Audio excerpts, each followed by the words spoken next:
And howdy, folks. Welcome to Laramie, Wyoming, and episode 13. That is so crazy. Episode 13 of Nowhere Fast. We are going to be traveling today basically up the eastern part of Wyoming from Laramie to a little stage stop, a part of a historic stage run, just about halfway up the state. It's called Robber's Roost. It's going to be a good time. Let's go.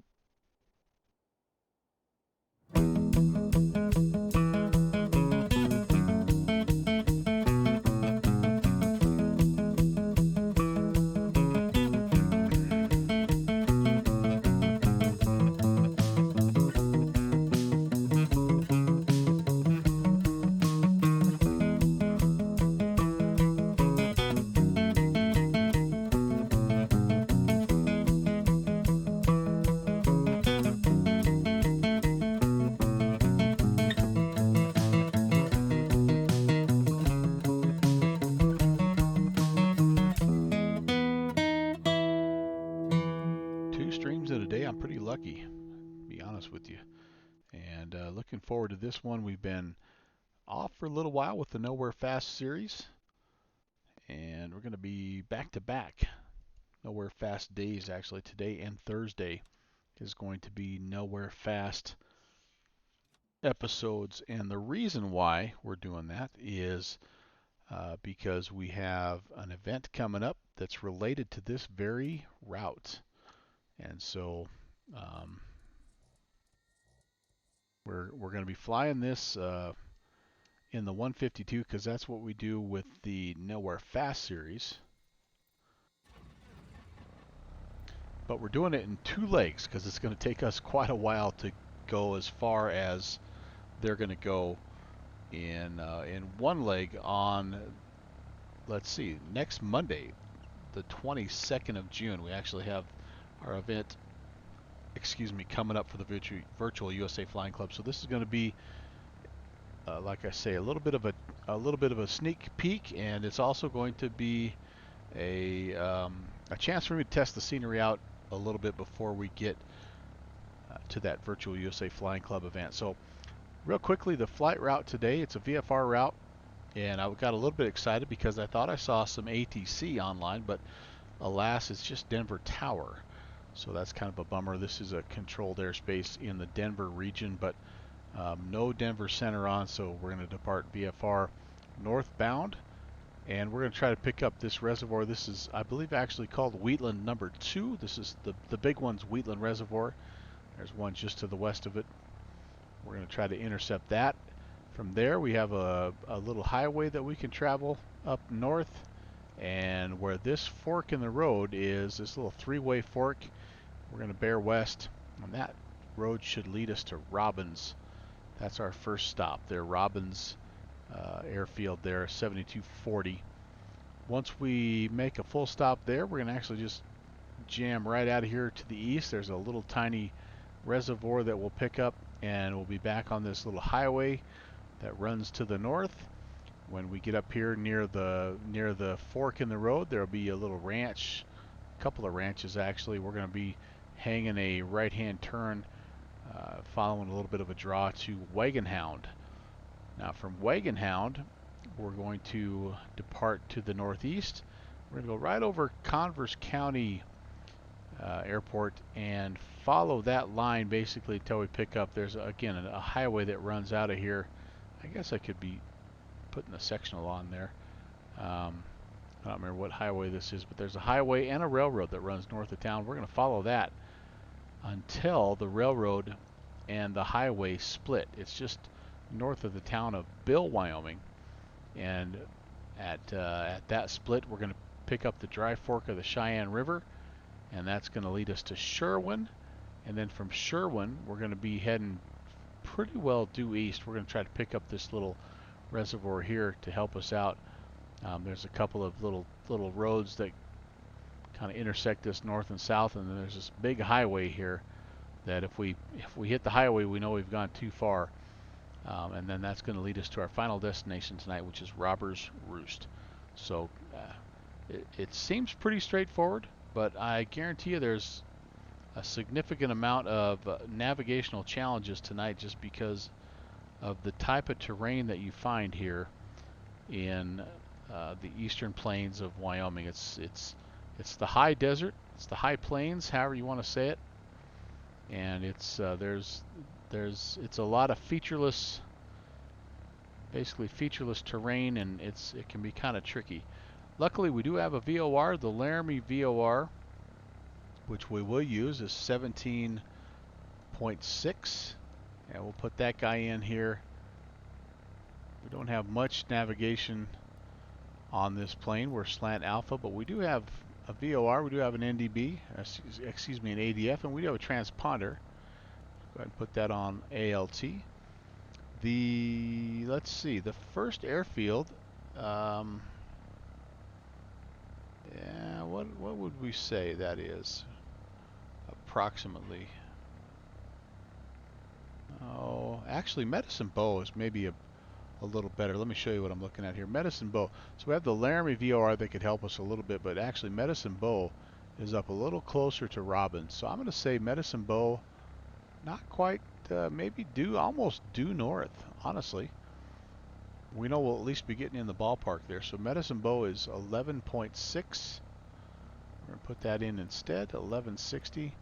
And then we've got that tuned in right now at 360. So when that needle starts to get centered up, we'll know we're at least getting somewhat close, and that should at least give us a fighting chance at finding some of these. We're definitely going to have to rely on that just a little bit today as we head out. All right, active sky. Our live weather is active, and here at Laramie, winds 220 at 12. Otherwise clear. Nice day, 2993 on the altimeter. I have backed the time up a little bit. It's high noon actually here in Laramie, Wyoming. I felt like that would be appropriate out here in the Wild West. Laramie, Wyoming, the home of the University of Wyoming, my alma mater, by the way, just in case you were curious about that. Great town and a lot of fun, especially this time of year. Beautiful, beautiful place to be in June, July, through the summer, basically. All right, so we have our altimeter set. We have everything else is going. Fuel I've already set. Obviously, all the covers are removed. Chocks are removed. Everything is looking good. Don't need any anti-icing. Don't need any heat. Right now, it's just a gorgeous day all the way around. And again, 220, so we're going to be departing to the west. What's our configuration here? You'd think I'd know. I've flown out of here a few times. 22. So there's runway 21. Okay, good deal. We're over here at the this is the hangar area here, and so we'll come out of here. We'll hang a little left on Charlie 1. We'll go left on Charlie. We'll go past the terminal area to Alpha 1, and we'll depart runway 21.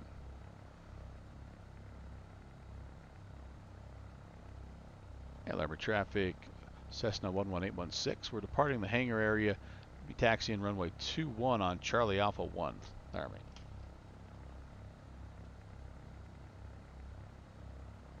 Parker brake is off, and oh, one thing I need to do real fast is just let's double check. Looks like our compass is good. We'll wait to lean it out until we are doing our run up. Glad to have you along. I know it's a little bit later than normal, but that's kind of where we are at right now with current situation, family situation, and little guy running around, keeping me busy. He's crashed out for the night, so we're gonna fly.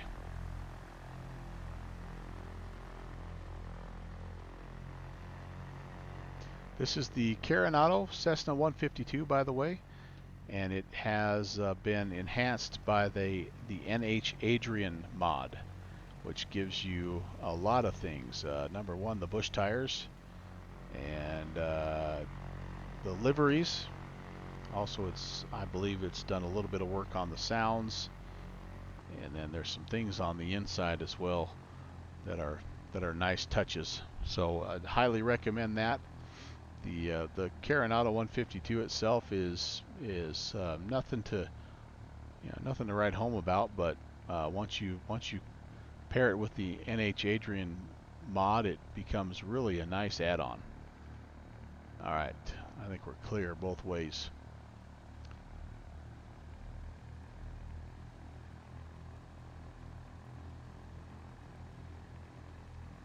Kind of roll past the terminal area here. This is Charlie, and then we'll be Charlie to Alpha 1.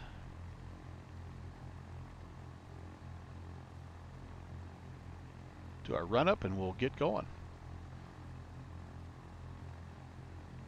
If you pop in here a little bit late, maybe you're watching this on YouTube and you're wondering what this is all about, essentially this is just a flight that originated in my hometown of Riverton, Wyoming. And we decided to fly the 152 low and slow just all over the place. We are on the hunt for those little out of the way airfields. And you know, the dirtier the better, basically. If the turf and dirt and gravel airstrips are the ones we love the most. We've flown this thing clear up to Linden, Washington. We've been down through Oregon into Idaho and Utah.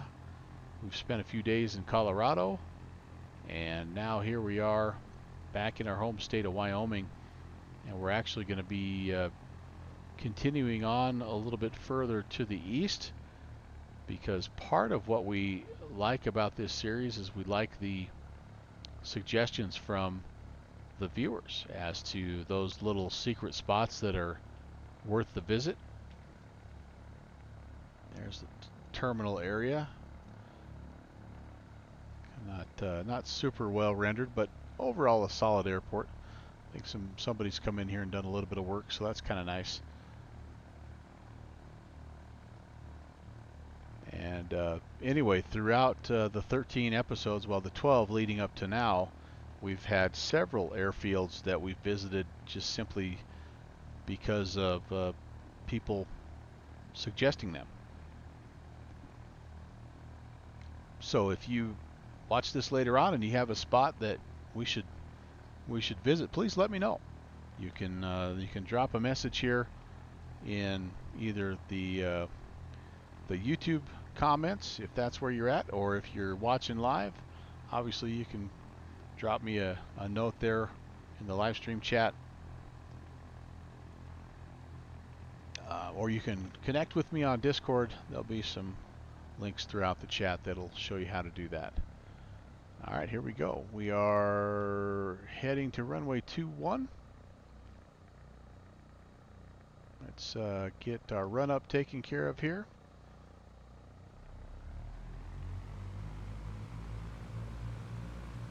$1,700 and mag check. A little bit of a drop. Left side's the same. Very good, very good. We're a little bit over 1,700 actually. Let's lean this out. We are at 7,000 feet here. Lean this out. Maximum power. Alright, that looks great. Bring it back down here. Again, double checking the fuel, which we have 3 hours of fuel on board. Looks like our oil temps and pressures are in good shape. And let's see what else. Everything else is set. Amps look good. Alright, we'll set our flaps to takeoff. Laramie traffic, Cessna 11816, departing runway 21, VFR to the north, Laramie. Alright, so we're going to go ahead and we're going to want to depart on essentially about a 350 heading. Let's get her lined up here. So we're going to make a right-hand turn, even though, no, actually right-hand turn. There's an obstacle clearance on the departures here because of terrain that makes you turn back to the west initially, and then north also if able. So anyway, we shouldn't have to worry too much about that, but we'll turn as soon as we can. Okay, here we go.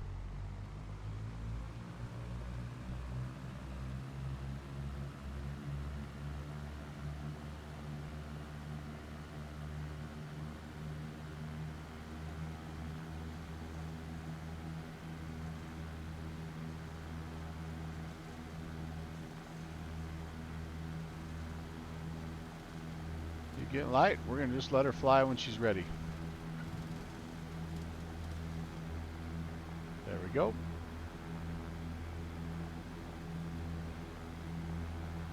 A little bit of a gust. Luckily for us, it's kind of coming down the runway, so that's nice. And yeah, I forgot to put the noise canceling headphones on. We'll do that as soon as we get ourselves up safely away.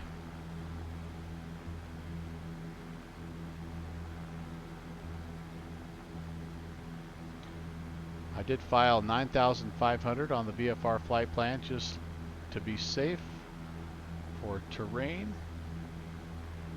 Even though we're going to snake our way through most of this area, we could be right here at 7,500 actually and be good to go. All right, we'll go ahead and make our turn. Library traffic, November 11816. Making a right crosswind departure and leaving the area to the north. Last call for Laramie. 350. Again, that's our climb out. Go ahead and put the flaps up. And yeah, no autopilot. We're just flying this guy by hand and mainly pilotage.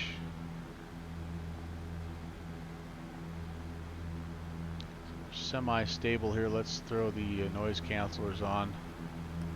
That'll make it a little bit better. Ah, there we go. There we go. All right. First things first. We're looking for. There's actually a little highway and a road that runs. Well, here's the interstate. This is Interstate 80. Cuts clear across the nation essentially. And actually, no, I take that back. That's Highway 30 that heads out towards Centennial, Wyoming, and that's a really nice, beautiful mountain range out there. Here comes Interstate 80. It's not on there. There is no bridge, like that. It's just kind of, that's an ortho thing. But anyway, Interstate 80, like I say, runs clear across the nation, and it parallels, and in many cases follows exactly along the old Transcontinental Railroad route. So kind of a neat thing there. Now again, we've got our wind was 220, so it's a little bit off our left-hand side. So I know we're supposed to be tracking about 350, but I'm actually going to probably point it more like 340, just so we can pick up our visual waypoints. There's one of the lakes that's just north of town, and that's a good sign. We're kind of right on track there. But the wind does make it a little bit of a navigational challenge. There's no doubt about that.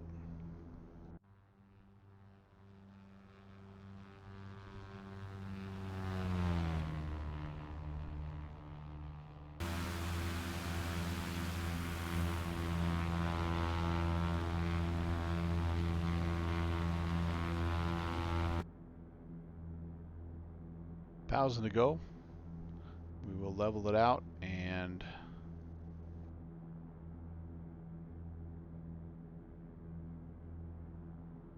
start to look for Wheatland Reservoir number 2. I guess they ran out of names. Town of Wheatland. They've got Wheatland Reservoir 1 and 2. Very popular, actually popular fishing spots around here in southeastern Wyoming. We're looking for a nice north-south running highway here that also has a railroad track that parallels it. And for a little while, the highway itself actually splits into 4 lanes. So it should be a pretty easy one to pick up here in just a little bit. This first leg to Wheatland Reservoir is 34 nautical miles, so countdown is on. Whoa. We've got 500 to go until we're at cruise altitude.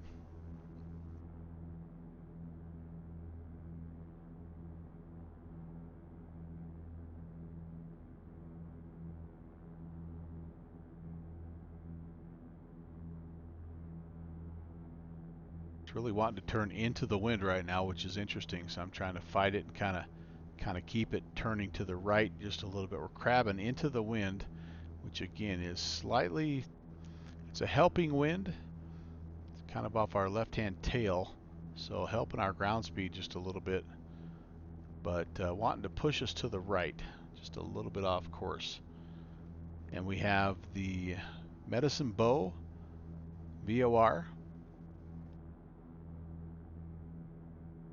tuned in, and that should tell us when we're getting close. So part of this deal, and again, trying to test out some scenery. I don't normally do this. Usually I'll fly the Nowhere Fast with other people, and that's a lot of fun. But this time I decided just to kind of go about it on my own.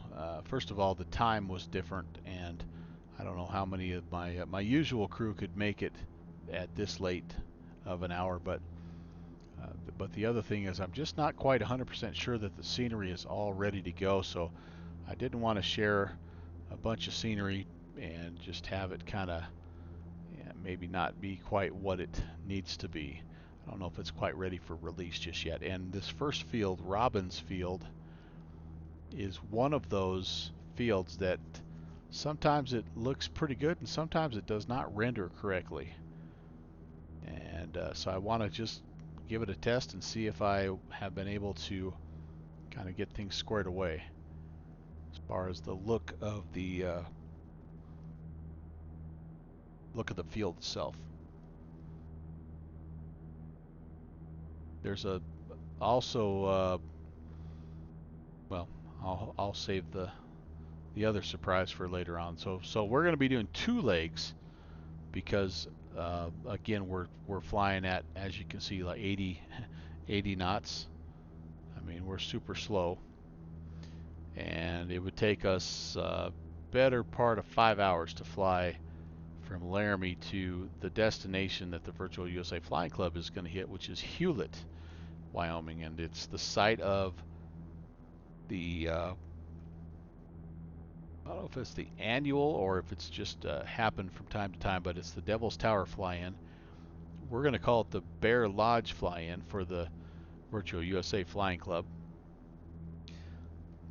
But it would take us quite a while, like I say, over 4 hours to get all the way up there to Hewlett from Laramie in the Cessna. So we're going to cut it in half, and we'll have our plane on the ground in Hewlett, and that way when it's time for the Virtual USA Flying Club to fly this route, hopefully the scenery will all look good, and you know, I'll have the plane there already, so I can just enjoy the other guys flying it. And who knows, I might pick up a different plane and fly something a little bit faster, fly it up there.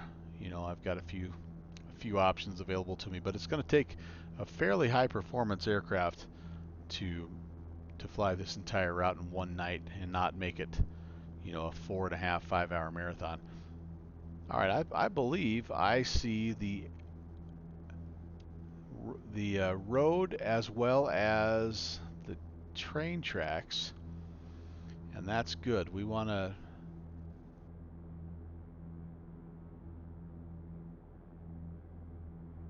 follow that. This should be the town of Bosler should be coming up here pretty soon. I'm just kind of looking at the sectional again. So that means we've kind of adjusted our course a little bit here, which is just about right. Hard to tell what the winds are doing at 9,500. They were 220 at 12 or so when we were on the ground in Laramie, but they may be a little different. Anyway, regardless, we've picked up the road, and that's a good thing. The road will um, wander off to the west a little bit. We'll stay on this general course, this general heading, and it shouldn't be long. We should have actually a little body of water, yep, right there, as a matter of fact. So I think we're in good shape here as far as staying on track. Show you where I believe we are right now, if I can keep this thing straight and level. So we just went past that intersection of the road, and then I think we may be seeing this little body of water right here, and then there should be a little bit bigger one, and then that leads us up to Wheatland Reservoir, which we're going to stay here to the west. We're going to hit Wheatland number 2, and then we're looking for that road that cuts across in the meantime, and that's going to lead us to Robbins. All right, so there is that little first pond. That's just I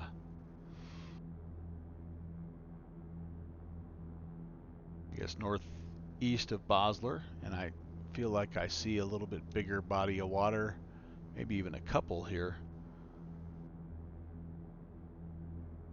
So that's good. That's really good.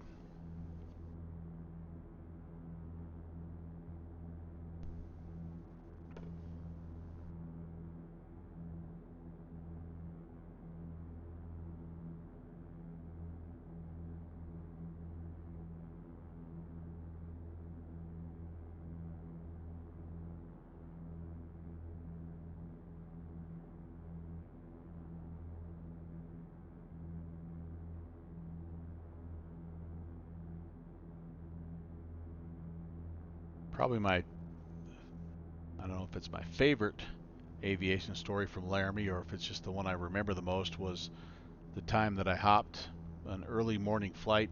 They have a connector flight from Laramie to Denver, which is, I mean, a couple of hours if you drive it, but it's like a 30-minute flight. It's in a beach, 1900, and I was heading out to South Bend, Indiana, to see a friend. So I was connecting Denver to, oh boy, like Chicago probably, and then into South Bend. And I don't even remember the rest of the route, but the start of it was like an early, like a 6 a.m. flight out of Laramie, and this is the middle of winter, and Laramie, of course, is 7,000 feet high, and it's winter time, and it's cold. It's Wyoming, and I remember getting to the terminal, and I was probably, of course, this is back pre 9/11, so you didn't have to get there super early. So I was probably there at I don't know, 5:30 or so, and I remember walking toward the terminal, and there were two people ahead of me.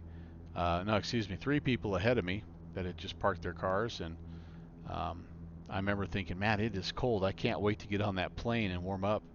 Um, and the three people ahead of me, the first person was the one that was unlocking the terminal, and the second two people were the two pilots.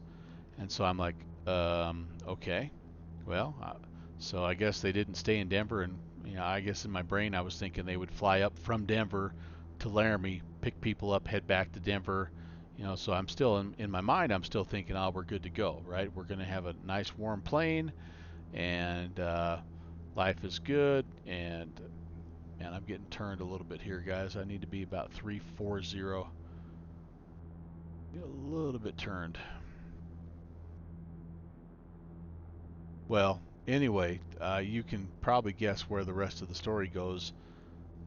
It ended up being about, oh, I don't know, there were probably 10 people or so, a decently full passenger load for a Beech 1900. And but again, it was me, 9 passengers, and the 2 pilots, and we all walked out together. There was no GPU, there was nothing. It was a battery start. I got on that plane, and it was literally like stepping into a freezer. I could not believe how cold it was. I could not believe that they didn't have something going to warm up the plane beforehand. And holy cow, that the first couple of minutes, it doesn't take long before those engines are producing good heat. But man, oh man, the first few minutes were rough, and we struggled. But by about the time you started getting warmed up, we were on descent into Denver, and the rest of the trip went fine. But man, oh man, I remember how cold. I mean, it was like below zero cold. It wasn't just like chilly, like in the 50s. It was like 6 below. I mean, it was cold. Um, but you know, anyway, I guess that's how they do it. All right, guys. I think what we're looking at here is this is Wheatland. This big one here is Wheatland Reservoir, and this smaller one is the one we're looking for. This is Wheatland Reservoir number 2. So that means that we should be seeing the road that runs north and south. Actually, it's a little bit there. There's 2 roads that intersect here, and right here. So we have one that kind of cuts across to the northeast, and we have one that runs more to the north, and that one to the north is what we're looking to pick up here. So we're gonna stay kind of along the western shore and see if we can't find this little road that leads us out of here, and then not very far. I mean, what, 7 miles to here, and then 9 miles there. So 15, 16 miles is all, and then we'll need to be starting to look for the field. And this field at Robbins it's not much. It's a little flat. Well, you can see the terrain, right? It's pretty open. There's a little bit of prairie grass. There's some sagebrush. Every now and again, you get a little pothole reservoir or maybe natural springs lake. so so this is the natural navigational challenge of Wyoming. Yep. Hey, downwind. Yeah, Rusty Truck Survivor. Oh my goodness gracious. That's the place to be, man. That's the trendy spot in the old town of Riverton. I had myself a little pizza, and man, they have a nice menu. It's a great place to go. Great place to take you if you're ever celebrating your 30th anniversary and you happen to be in Riverton, Wyoming. You want to go check out the Rusty Truck.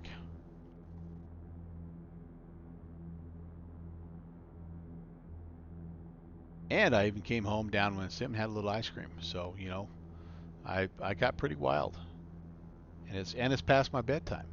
So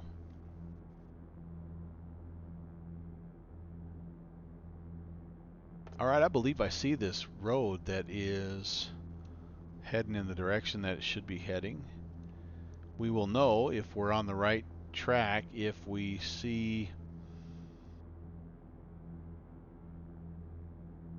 if we see another, if it forks and one of it one section heads to the northeast, we'll know we're in the right spot. Yeah, we have always been trendy. Yes, indeed. There's no doubt about that. It's kind of funny when you mentioned Home Depot, I think, and I'm like, yeah, we're not even we're not even our town's not even big enough to have a Home Depot, so we can't do that. That's not part of our date.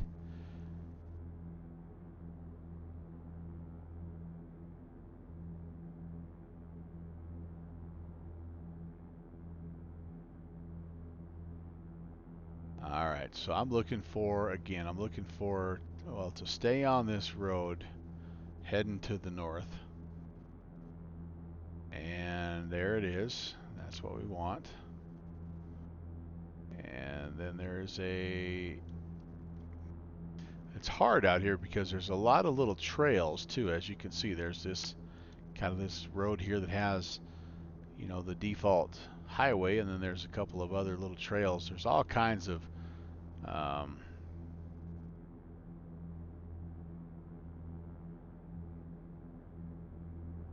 you know, it's between the ranch traffic and the wind energy and the oil and gas. I mean, there are all kinds of roads out here. So we'll just keep it kind of on this this general heading. And actually, okay, so I've already made a little bit of an adjustment. I should be on about a 328 heading, which is sort of what I'm at right now. So I think I'm actually following the right track here.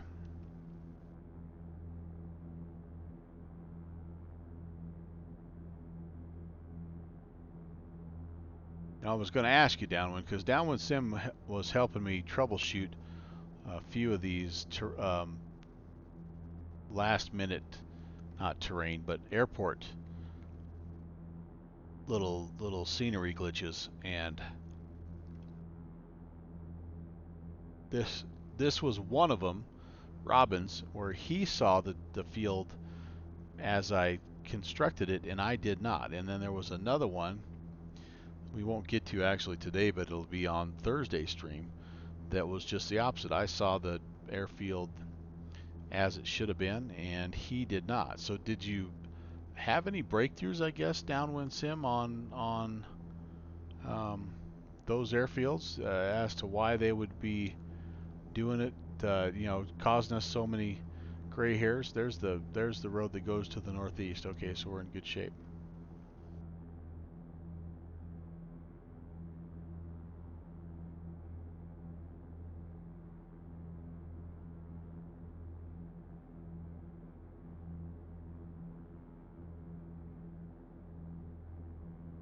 And he may be working on scenery right now, for all I know.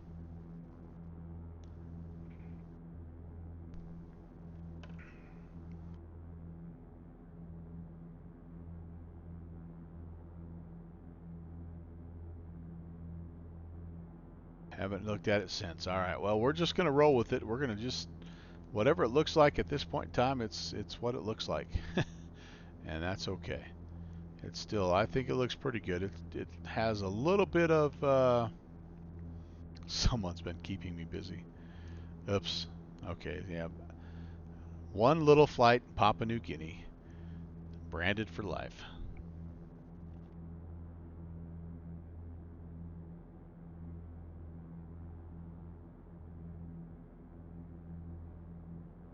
Okay. As I'm looking here, and again, this is a fairly like 15-mile stretch is all, so not a lot. But here in just at the end of that 15 miles, we're going to see it looks like the road hangs a left, keeps going straight, and hangs a right. So it's like a legit three-way fork in the road. Oh, you're painting the KOA. For that, my friends, is called foreshadowing. That's actually a part of this scenery that we uh, will hopefully experience coming up here in a couple of days. And if worst comes to worst, we'll have a chance to experience it next Monday.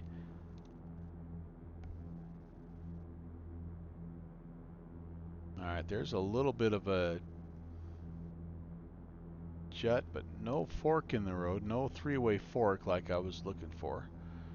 It's a pretty obvious three-way fork, and I'm almost positive these are dirt roads down here. They're not paved roads, but I do kind of appreciate Ortho putting in the pavement for me because it helps me keep track of what I'm following. But most all of these roads out here are just dirt roads.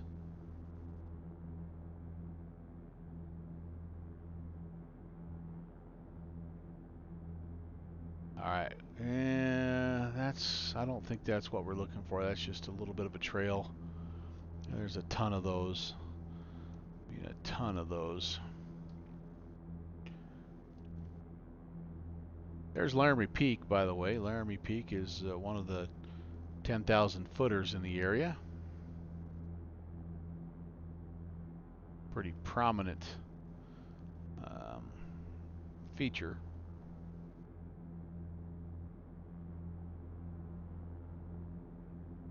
Okay, we're starting to take that bend here now. Should be heading about north, almost due north. Yep, okay, so I think I know where we're at. We've got about another 10 miles or so until we get to that fork in the road. I know this looks like it, but it's not quite it.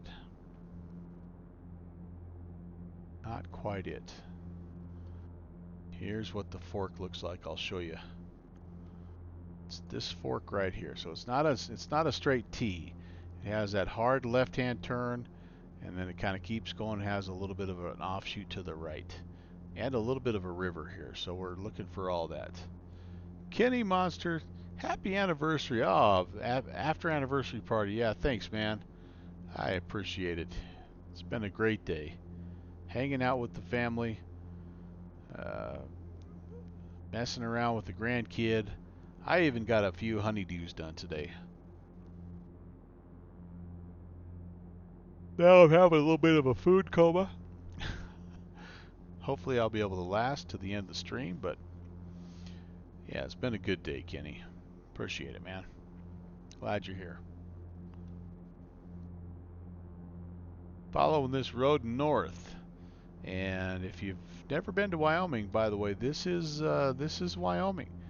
It's high plains and a lot of essentially it's a lot of high desert. Very little rainfall, with mountains here and there.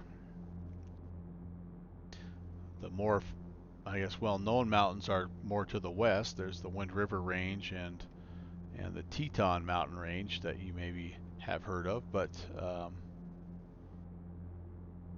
you know, this Laramie Range here in the eastern part of the state is also very, very beautiful and has a lot of characters. Well, a little bit less known. All right, we're flying real weather. We're not flying real time, but we're flying real weather, and I am, as you can see, kind of getting into some soup here. But I'm also thinking, here's our three-way split. Yeah, I'm pretty sure we want to stay. We want to follow this guy to the west, and I'm going to go ahead and cut some power back here, lose some altitude, because this road that heads out here kind of to the northwest is going to take us into Robbins, and we would have again another approximately 10 miles. Go easy on me because I didn't I didn't make it to Home Depot, and then I ate it. Now it wasn't a bunch of ice cream, it was a small ice cream bar. But yes, I am officially coming down off of a food coma. Ugh. Ugh. Every time I say the word, I get tired. I've got some high quality H2O to keep me going. No, I'm not going to crack open a Red Bull like Slan Alpha Adventures, because then I would be up literally all night. I may have to refill my water though.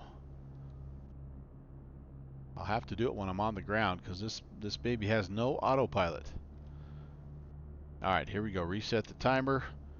Again, 10 miles or so. So at 80 miles an hour, I should be looking at somewhere around 7 minutes approximately. The airfield is to the west of the highway, or well, to the west of this road. So just on the other side of the road is where I should find the airfield. And again, this is the one that has been hit or miss as far as rendering correctly for me. And it's the only airfield uh, well, no, I take that back. It may not be the only one that has multiple landing strips, but maybe Sherwin. Well, maybe these. Well, heck, I shouldn't say that. I know Upton does. I think Sherwin or Robbers Roost does, and this one. So 3 of the airfields along the way between Laramie and Hewlett have multiple airstrips, which just makes it a little bit easier to identify, essentially. And I don't know if this has a windsock, so we're just going to be basing our approach off of the wind data that we had at Laramie, which was 220. So we're going to attempt to make an arrival to the southwest if we're able, if one of those runways aligns. Kind of slow down a little bit here. Robbins is 7,200, so we're yeah, about 1,500 feet above. Not quite. So we could do an overfly if we needed to.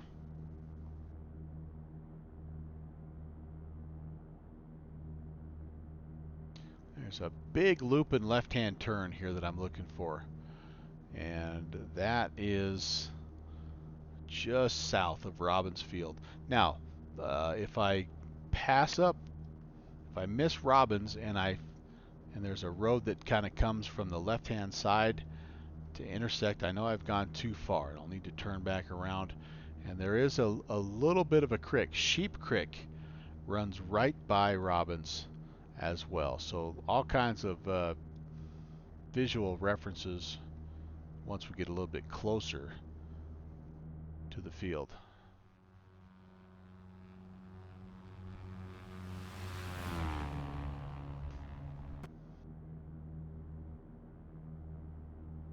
A lot of dirt, a lot of prairie grass, a lot of sagebrush, tons and tons of dirt road, miles and miles of dirt road, and more antelope than you can count.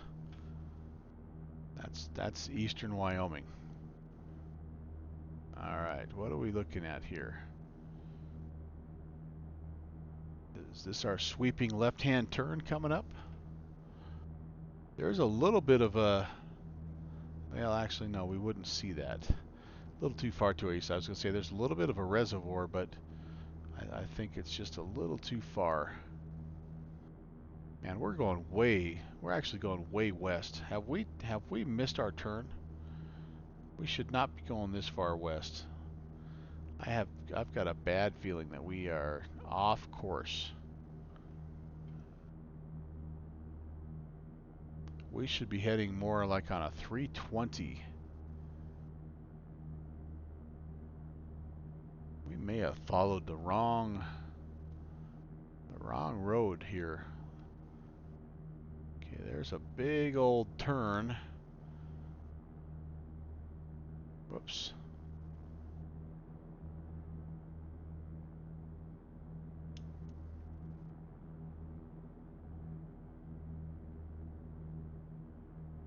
All right, let's get back on that road. Yeah, this is definitely taking us further to the west than we should be going right now. All right, so our VOR is coming into alignment though, so we might. Yeah, I'm just not seeing 3. Yeah, you know what? We're gonna work both things here.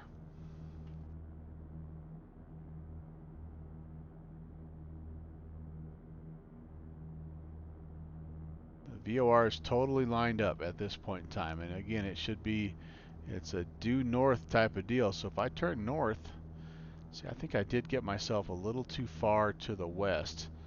Let's turn north and let's just go a little ways here and see what happens. I do know that the airfield, I only know this because I spent time building it. I've not tried to fly into and out of this as, you know, if at all possible, but I do know it's up a little closer to the base of these mountains. Is that maybe Sheep Creek running through there? We'll just fly this VOR a little bit and see what happens. And again, this is not, this is a fairly, once you get there, it's pretty obvious, you can see it, but there's a hangar there and a couple of runways, but that's about it. Not a whole heck of a lot. If we go far enough, by the way, to the east, we will eventually run into that highway, and then we know we're in trouble. Is this might be the correct highway that we were supposed to be on.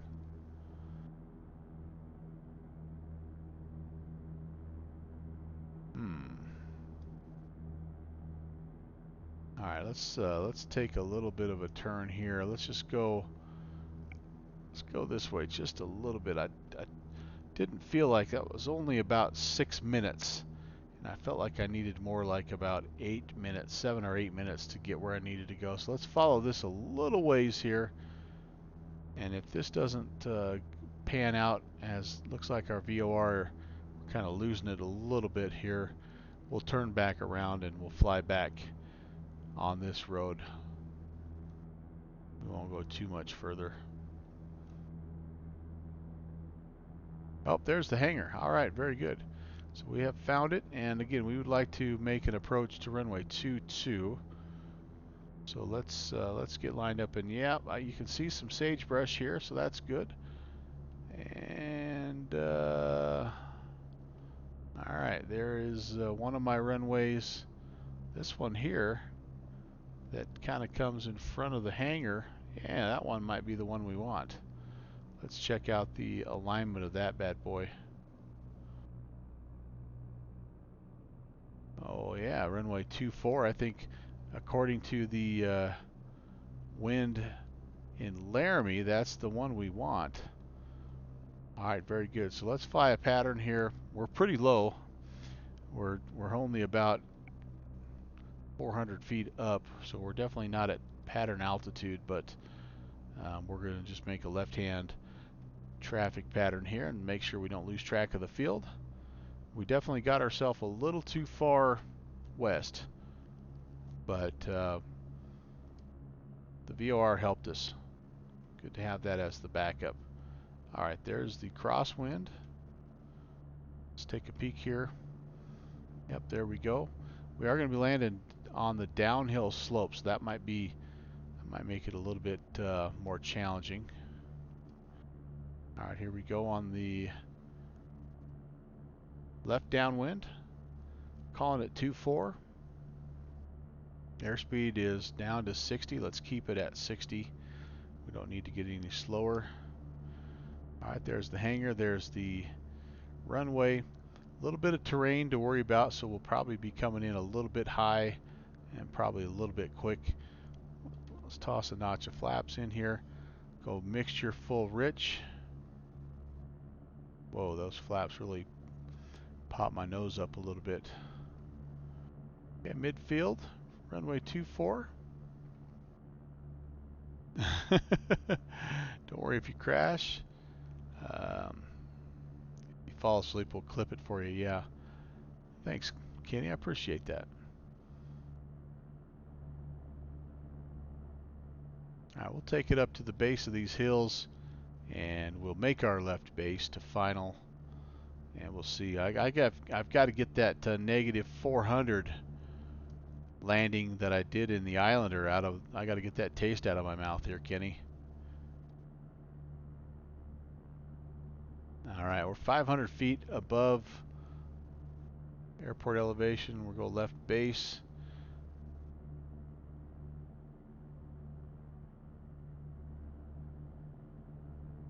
And we'll just go right into final. I think we're going to be pretty close with any luck. Oh, overshot it. Nope, I'm just about right on it. The taxiway kind of gets me. Okay, second notch of flaps coming in. Feels like winds of 2-2 are just about right. Kind of a little bit of a left crosswind. Yep, coming in a little bit steep, but bleed some of that speed off. Ooh, we're getting some major wind here. Major side wind. Hold it off, hold it off. All right, 237. And might have got off into the weeds just a little bit. A lot of stream stuttering, Downwind Sim saying, darn it. Sorry to hear that. Let me check my Streamlabs and see. I had some weird stuff happening with 757's stream when I was trying to watch it earlier today. The sound was really funky, like staticky, crackly. Let's see if I have any drop frames. Oh man, skipped frames. 100% skipped frames over the last 2 minutes. Wow. What in the world?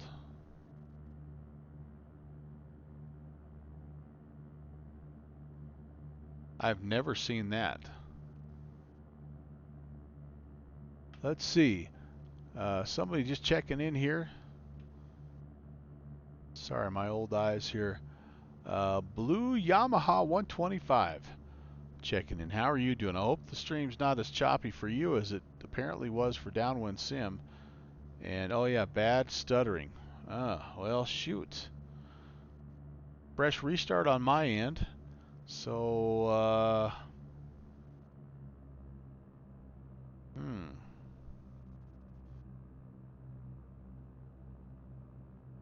that Wyoming internet is getting us.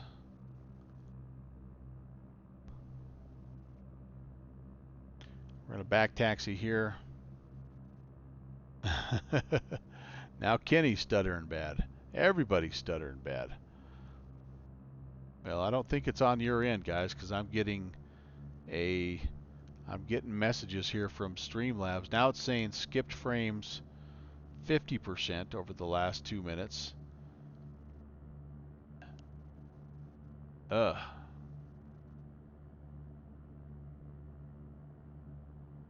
Oh yeah, Downwind Sim. This guy speaks your language. Yamaha 125. Well, hang with me, guys. My streaming has been much better of late. After I ran an Ethernet cable directly from my my cable modem to my computer. So these things have been much better of late. So hang with me. Hopefully it'll get a little bit better. We still have a couple of airfields to go. We've got Wagon Hound, we've got Sherwin Ranch, and we have Robber's Roost. So we're just taxiing right back up, and we're gonna get to it. That is frustrating though. All right, where's my runway?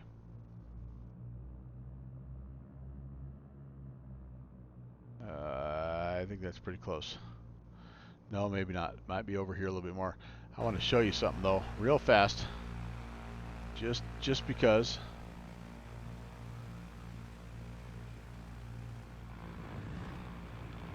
If you come this way ever, you're gonna hit this dirt road, right? And you're gonna see this. Yeah, a little custom scenery object. Little tiny things. I'm starting to finally get put into the scenery, so yeah, kind of fun.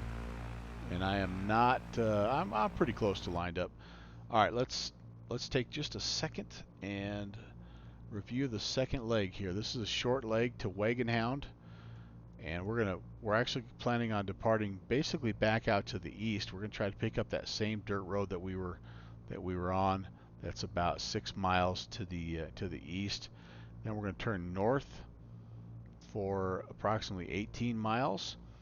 and there'll be this again fork in the road where two of these roads come together. So this road that's right behind us, um, eventually it wiggles around and meets the highway or the little dirt road that we're running into, and at that point there is when we're going to turn to the east again on about a 068 heading, and we're trying to pick up Wagon Hound Road.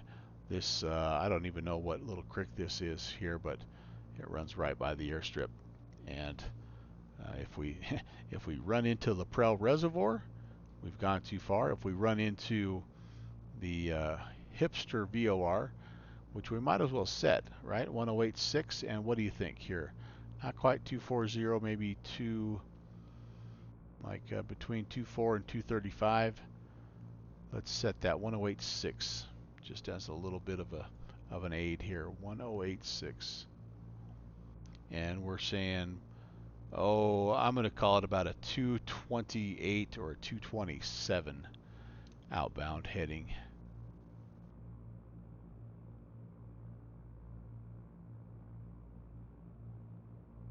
I've actually been able to visit this ranch. It's a private ranch that's just to the southwest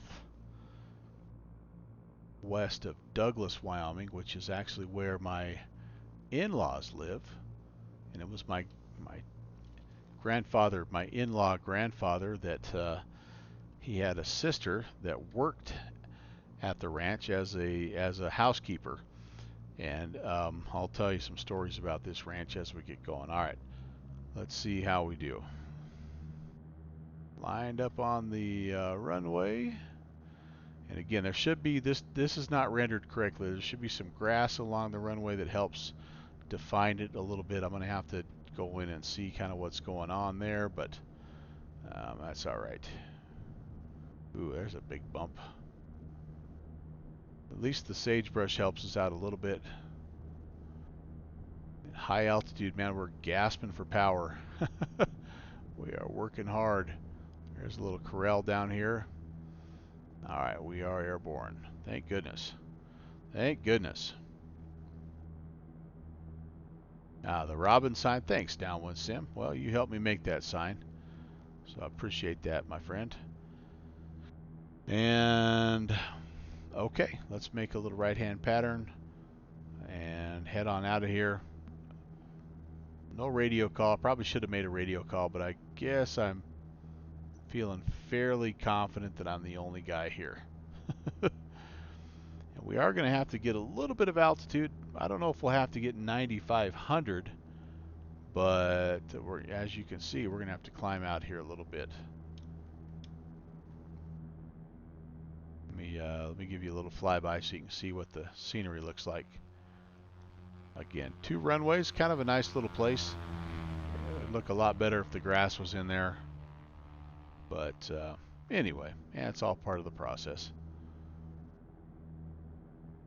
So about a 070, we're with the understanding that the winds are 220, so really the winds aren't shoving us too far left or right. They're actually helping us out just a little bit. I've got it leaned out. I'm going to go ahead and pull the flaps up here. Let's get some airspeed, see if we can't crest these mountains. I'm seeing, what am I seeing? Peaks here.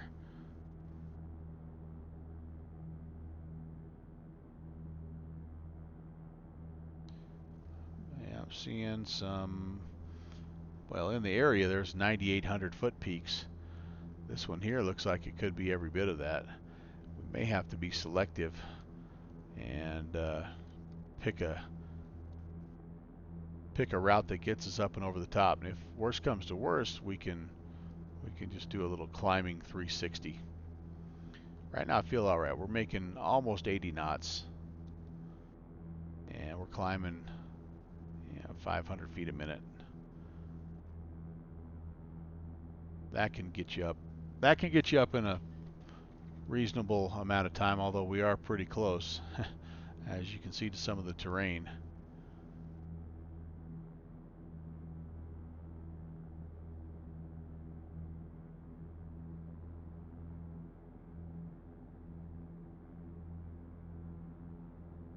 So downwind sim, I've already put in some grass there, and this is that one airport where you saw it correctly rendered, and I didn't. So I'm fairly certain that everything is there like it should be, but it's just a matter of figuring out why it's not showing on my end. Because I just, at the end of the day, I don't, if it doesn't show perfectly on my end, that's not the end of the world. But I don't want somebody else to, somebody from the Virtual USA Flying Club or somebody, a guest that's joining, to have that problem and wonder what the heck's going on.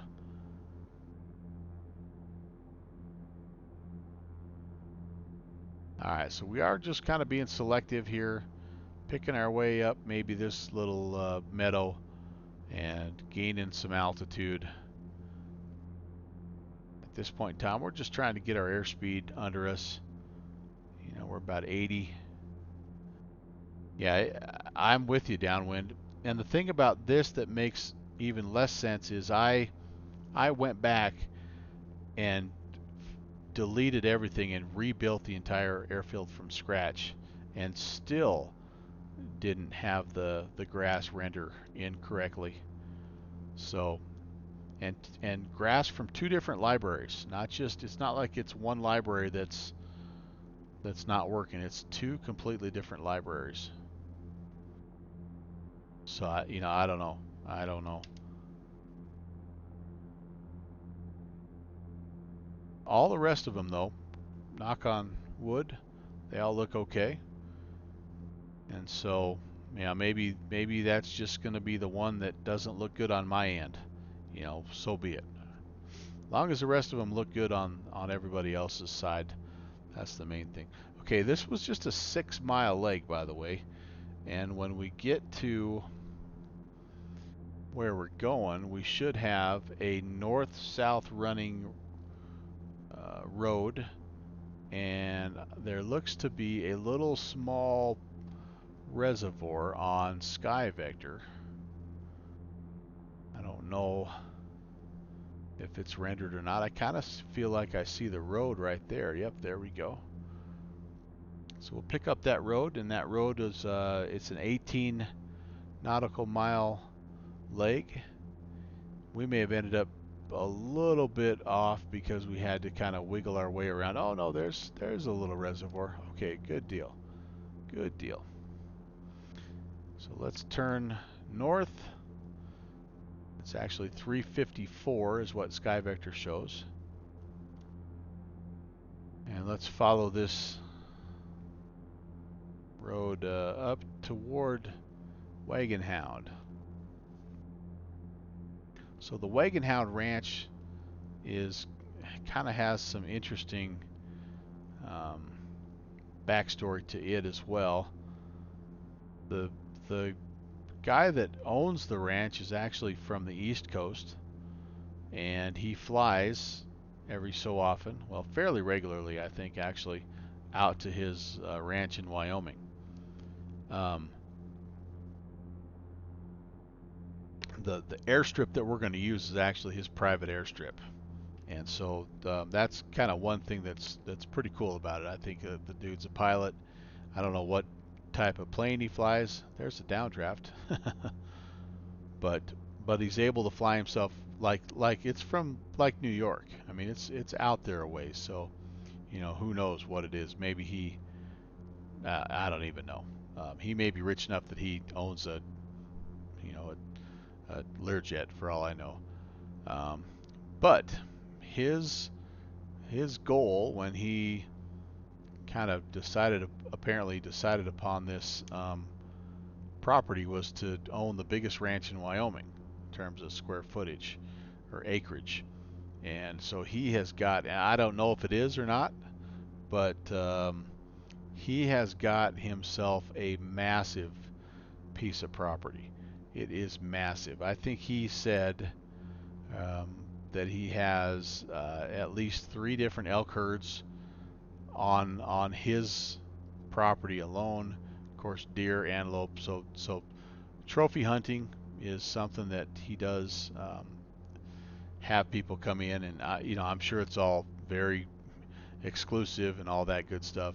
Um, but the other thing that he does provide is he's big into outdoor recreation, and especially when it comes to youth outdoor recreation. And so he's a big promoter of, you know, bringing in kids for kids fishing day, and he's got all kinds of ponds and stuff on his property. And so anyway, he's he's kind of a you know, a bit private as far as, you know, wanting to keep people off of his property, and I get that. It is what it is, but he also will take time and open things up for the youth of the area. He has an equine center and his own veterinary hospital, actually as part of his ranch. And I don't even know how many buildings, how many cabins he has, how many staff he has, but it's like a legit full-time, you know, all kinds of people coming in and out at all 7 days a week, trying to keep this place, you know, up to speed and entertain his guests and people that want to come out there for whatever reason. You know, it's a long way from anywhere, so you know, to get groceries or fuel, or I mean, it's not like you just run electricity out there. I don't know. He's probably got something set up. It's been a number of years since I've been out there, but just as you can see, just a really unbelievable, you know, part of the world. And it's kind of him, and he's got the place to himself, and it's pretty cool. So the place we're going right now is we're going up to a ranch called Wagon Hound Ranch, which is actually fairly close to the town of Douglas, Wyoming, which is in east central Wyoming, essentially. Just about to get out of the high plains and make our way toward the Black Hills.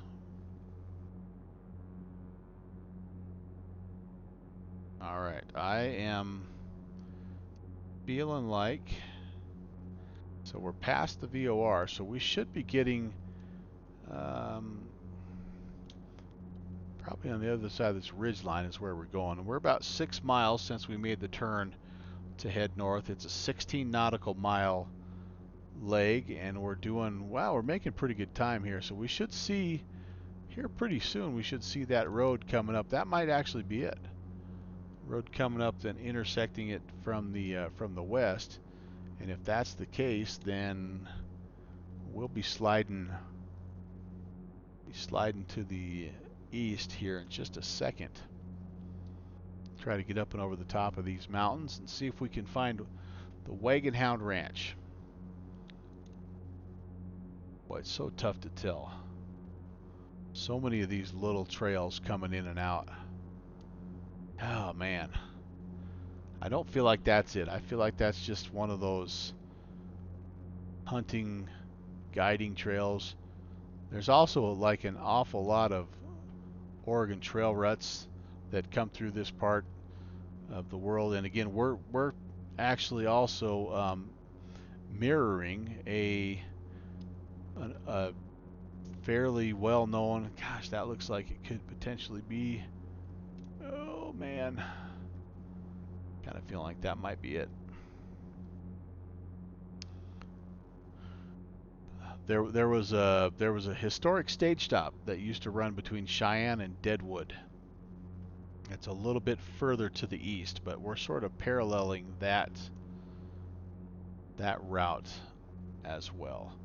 Cal, I feel like that back there was maybe where we needed to go. All right, well, we'll keep that tucked away, yeah, because we're 8 minutes here.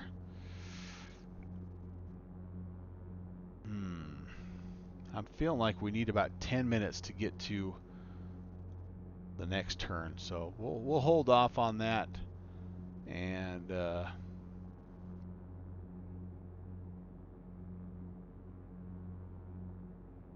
we'll just keep going a little bit further here. This one should be a little bit easier to see because there's a kind of a complex of buildings, and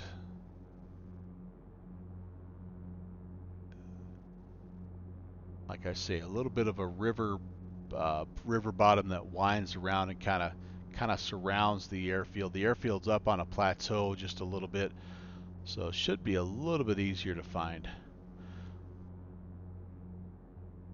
But I'm looking for a road coming from the west, and again, that now this looks a little more promising.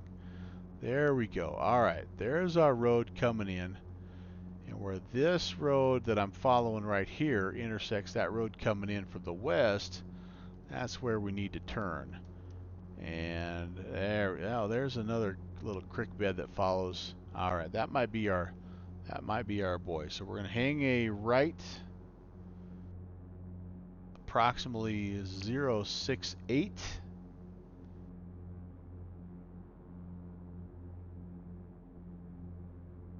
Wagon Hound is 5,470 feet, so we're going to get over the top of these mountains here, and we're going to start to descend. We're going to cut some power. We're going to start looking around and see if we can figure out where we're at. If the winds are 220, they're really not going to be pushing us one way or the other, so we can pretty well fly on the heading. We don't have to necessarily worry about crab angle. I mean, if anything, the winds might slightly be off our right, just pushing us a little bit left. But let's see. This is only a 7 nautical mile leg, so this should be pretty quick. Just kind of get over the top here and see if we can pick out a little high terrain feature.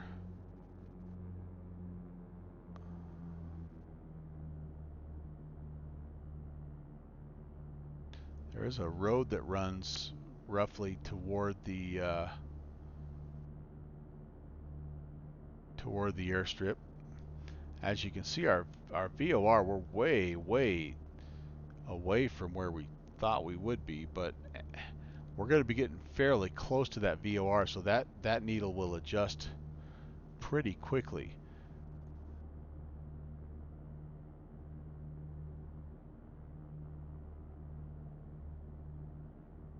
I'm going to follow this road. The airfield is okay. This river valley here that we're following, the airfield is to the left of the river, which is on the north side essentially of the river.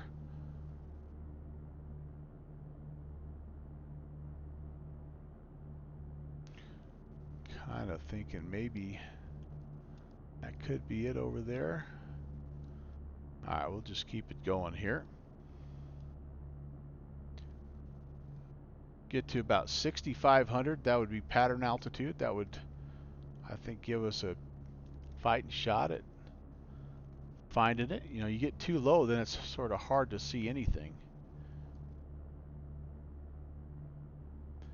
And 068, so about 070. We'll come off this road a little bit here.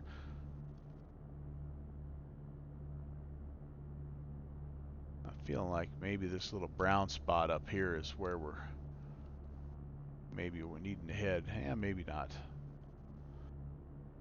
Maybe not.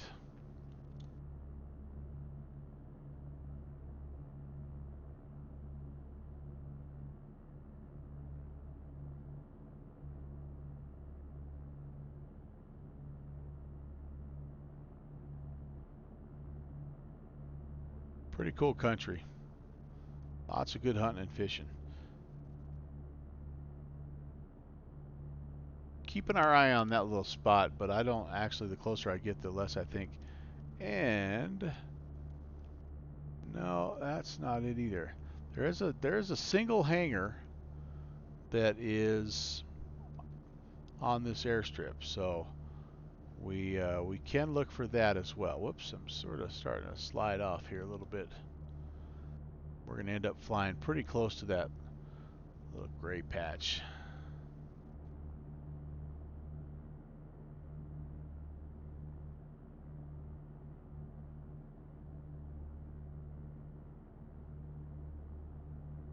Just about down to 6,500. We'll level it off there, and we'll just kind of keep our eyes peeled. We're generally going 070, and we'll let that VOR needle also help us out a little bit. I feel like I'm maybe this is our little river channel, but I'm not picking up. There's plenty of houses and ranch buildings and stuff like that that we should start to see here. All right, there's 6,500. Let's level out right here. Let's just fly. Let's just fly 070 till we pick up that VOR or we see the airfield.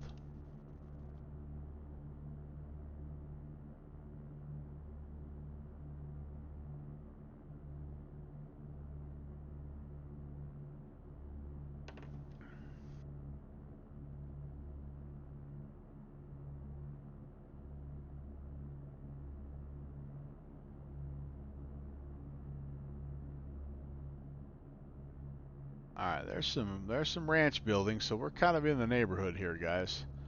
That's the kind of stuff that's all over this place. Little ranch houses, guest houses.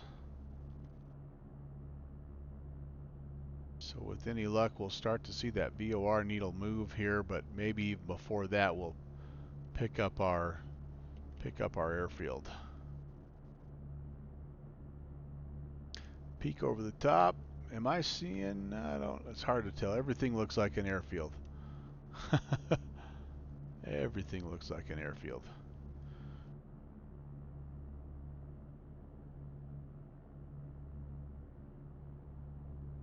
Ooh, picking up some clouds here, making it a little bit trickier to see.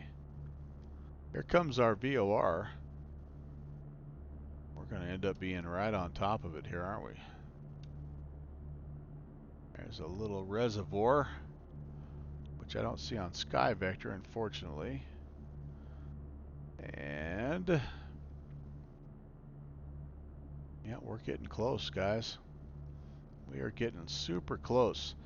This might be one of those deals where we fly right over the top of it and then not able to see it because of that.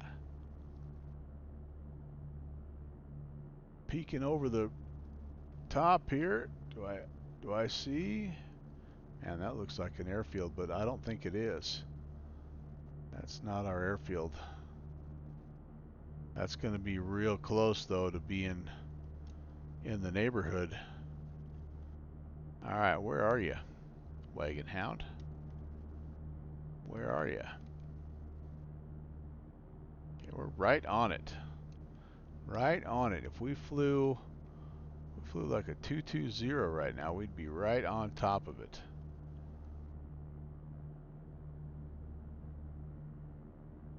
So I'm gonna have to do like a little bit of a 180 here and just kind of see if I see anything.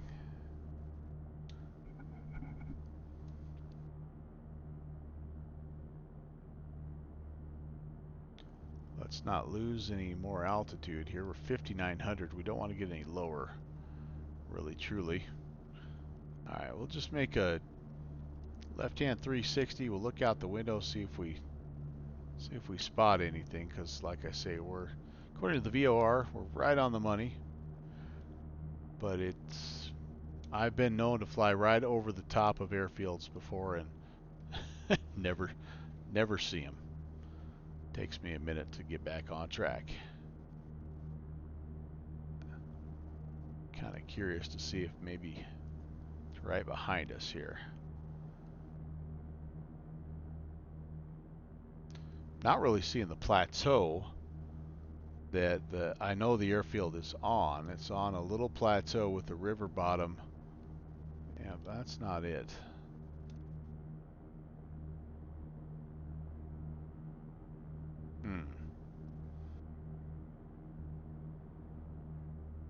None of that's really looking too promising here. Well, we're heading south. We'll just keep it going.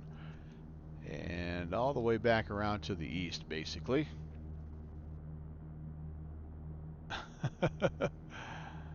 Where am I going? Where are you going right now? I'm trying to find Wagon Hound Ranch. And I am really close because my VOR tells me so.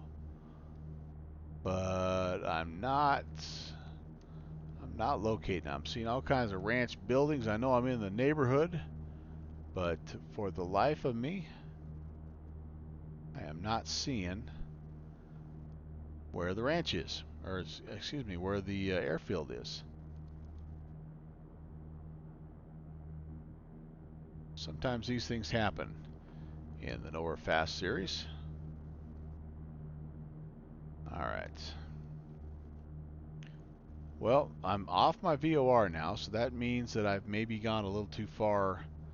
Let's see, I was planning the 2-2, so that if I'm heading east right now, that means that I am too far to the north of where I need to be, so I need to turn back to the south. All right, let's try this. Let's try this same idea to the right, and let's just see. And if worse comes worse, we will end up we'll go grab that 224 or whatever I have set. We'll go grab that radial, and we'll fly it, and that'll eventually intersect where we're going. All right, there's a bunch of stuff happening over there. I mean, I know we're in the right valley here. I know because we're seeing ranch buildings and we're seeing, all kinds of that stuff. It's just a matter of, like I say, getting right on the X. All right, how about we do this? Let's fly perpendicular. Nowhere fast except for getting lost. That is absolutely 100% true.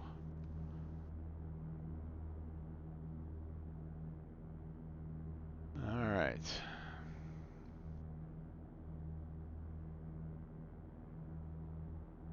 I'm going to come back. I'm going to pick up this. I'm going to pick up this VOR, and then I am going to turn, and we're going to fly about 218. Oh, that's actually part of the problem.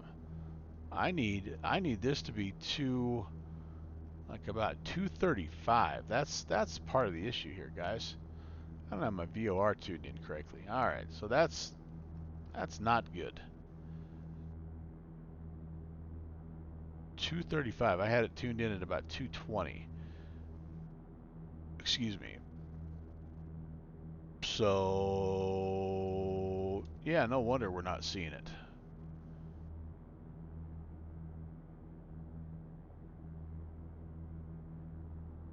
Has the choppiness, by the way, gotten better, guys? Just out of curiosity. Okay, I'm gonna follow this. I'm gonna follow this valley here.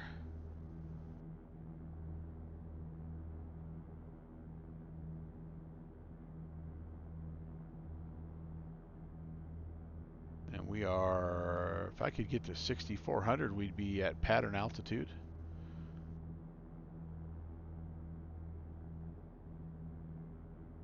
Actually, we're flying almost directly away from it right now, aren't we?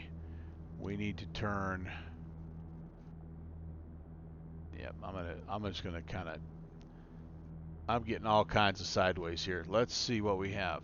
We've got a road. So we have an east-west running road. That's not it. We're going to fly north-south and see if we can intercept the radial now, since we're just kind of all sorts of messed up. I feel like it's back that way just a little bit, but I'm not seeing anything right off the top of my head.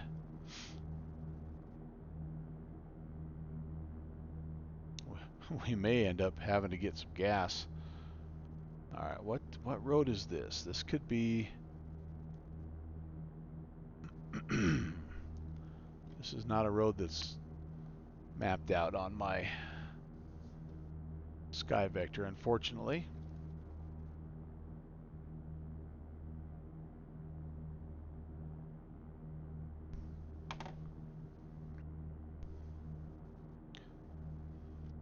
So we're kind of flying back to the northwest just a little bit. Again, if we hit Laprelle Reservoir, which is a pretty good sized reservoir, we know we've gone too far. We know we're about 10 miles to the north. So I'm hoping I'm not back on that initial road that I was on a little bit ago, but maybe I am. Oh, here comes my radial. All right. Here comes my radial. Yeah, I don't think it's that far. I think that's, yeah. So as soon as I get here, I'm going to hang a left. I'm going to chase this radial on about 235, and I think that's going to lead me right back over there toward my ranch. In fact, I think I see my mesa. Here comes the chop. Oh no. You're talking about um, stream chop? Dang it.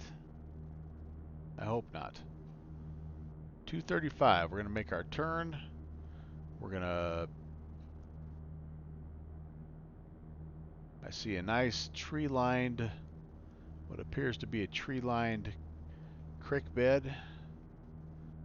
And actually, this would be straight in if we're lucky enough to find our runway, which I kind of feel like I see maybe up here. Maybe, maybe not. Maybe not. 235. I'm falling off the radial a little bit. Maybe I'm off. Maybe I'm off. Them's my shoes. Hello, my friend.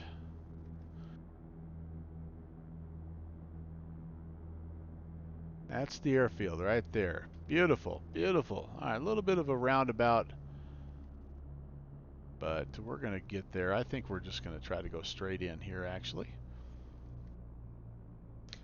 The winds would favor an approach this direction if they're similar to where they were from when we took off from Laramie. There's a notch of flaps coming in. I didn't hurt Kenny's back too bad on the last one, so let's see if we can keep the streak going here.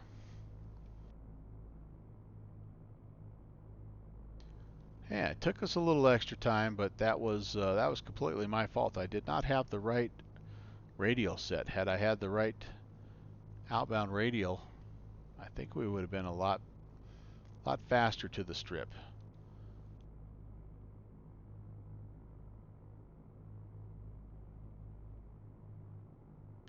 Okay, putting a second notch in.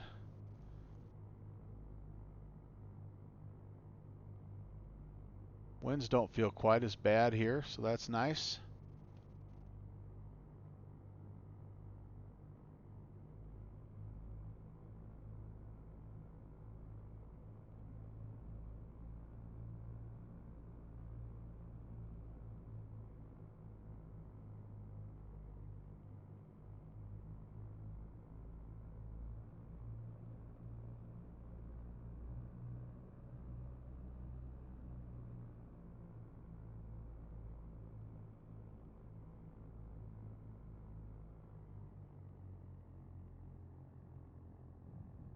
Ooh, negative 60.68. Downwind sim, are you witnessing something here, my friend? Hold the phone here. Pause. I think I have to do something for one of my friends.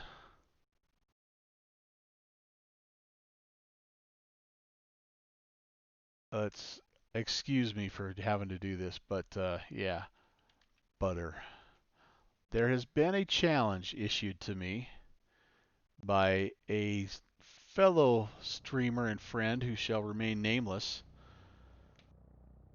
to try to put one down at under 100,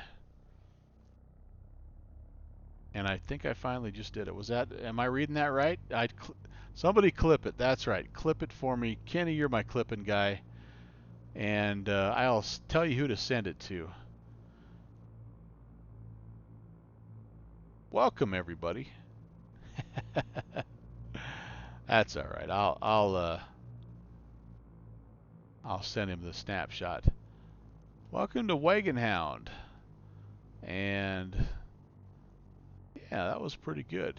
We do have a little bit of a crosswind, I guess. It's not a totally calm day, but it didn't feel like the gusts were quite as bad. Let me show you what this little sign looks like. This is actually the brand for the Wagon Hound Ranch, if you're curious.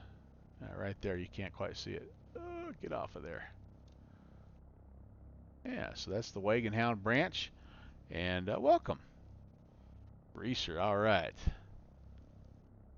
good deal, good deal. Yeah, send that to our friend Mike Cilantro, Mike, Mike, Mike Cinnamon, Michael Cinnamonante. He's been rubbing it in my nose for a long time, and actually, not really, but yeah, he threw the gauntlet down, and he got a little brash the other day. So we're gonna send it his way. Finally, Kenny is able to clip something that's not a fail moment. Okay, we're gonna back taxi here, and we're gonna make our way to Sherwin Ranch now. So 2 down, 2 to go.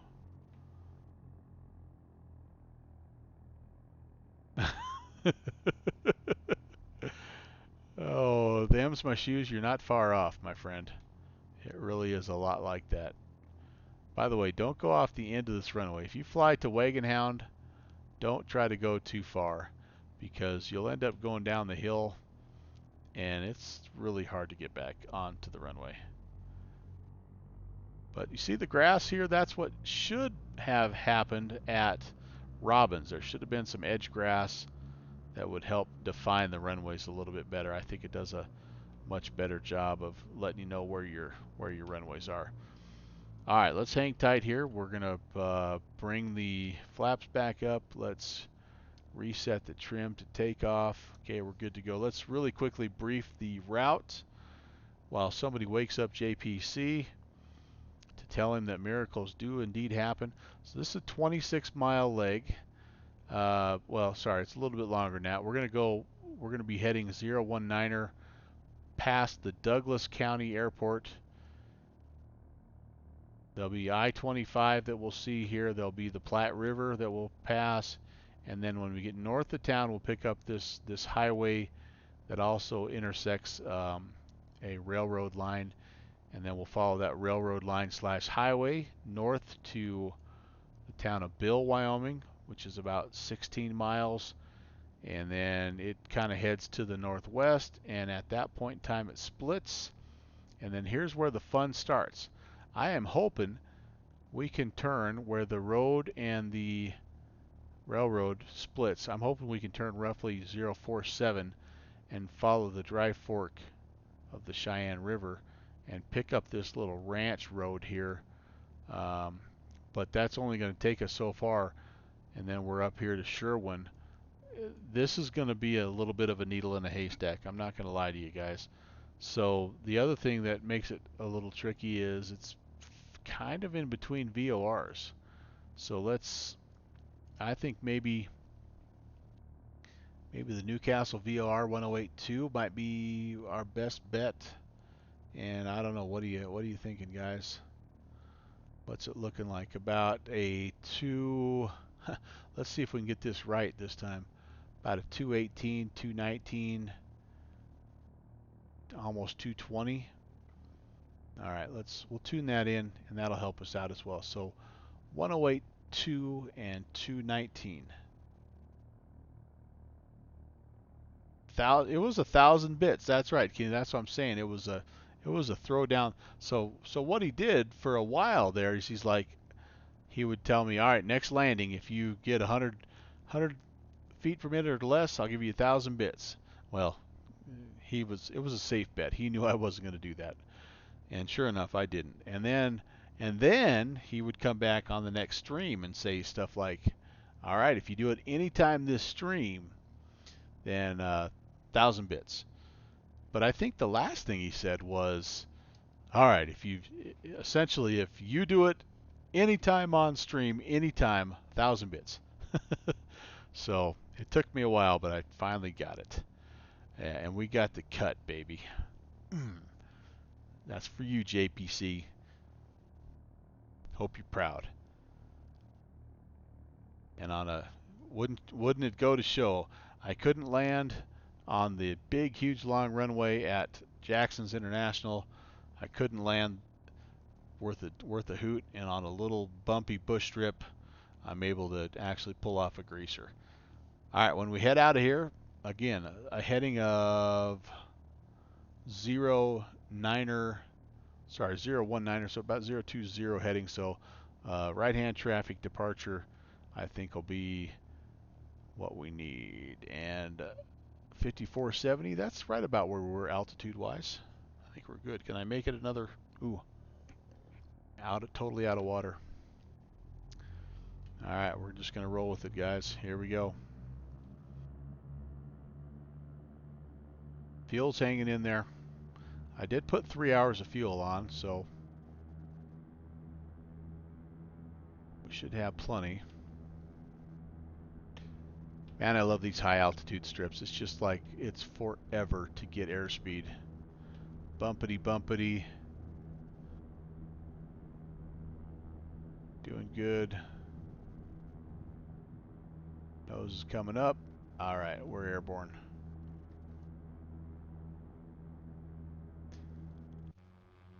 See you later, Wagon Hound.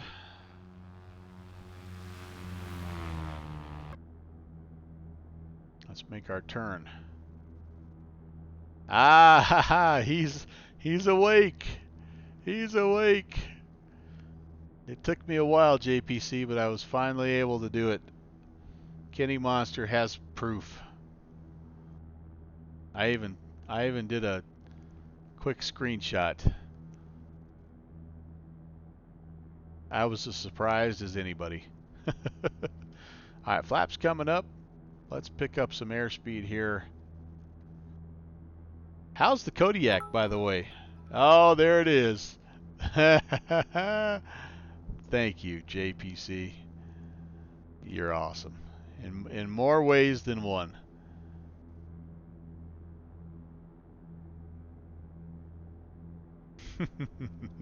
How's the Kodiak, by the way? I've been meaning to ask you.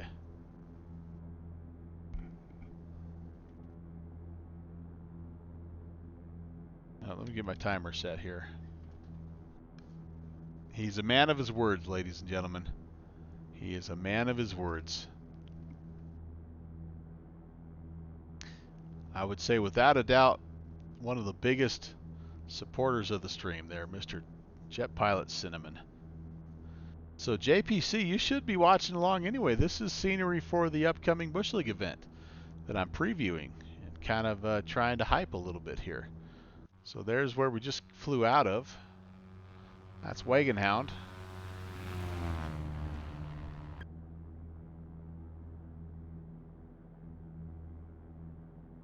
And we got to get up and over the top. This is about a 6,500 foot ridge.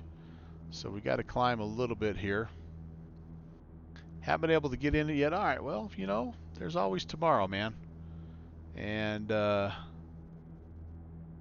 let me know. I'd love to fly with you, and I think I could probably convince another young gentleman, a young Midwestern St. Louis Slamma gentleman, to hop in a Kodiak, go horsing around somewhere. So we are looking for, this is a 26 nautical mile. Oh no, that was all your bits? Oh, JPC. Oh man.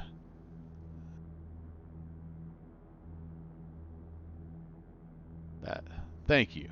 I truly, it was more about being able to, it's kind of like when the pupil finally accomplishes what the teacher says he can do all along, and that was more what it was all about. So yeah, it's all good. It's all good.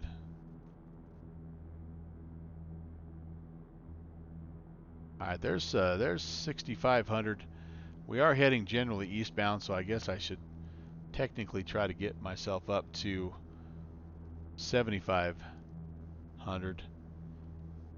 Yeah, what downwind sim said. What a plane. What a neat, fun plane. Versatile. It's all get out. Holy cow. Oh, all right. Well, I'm pretty easy, JPC. Just let me know, and I'm always up for a flight.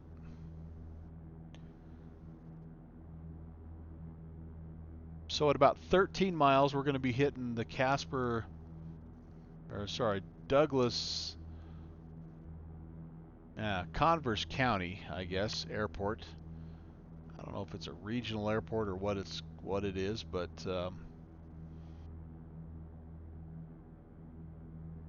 I've never been there. I should drive out there sometime. It's pretty close to my in-laws. It's one of the only places I've not been to in the town of Douglas, Wyoming.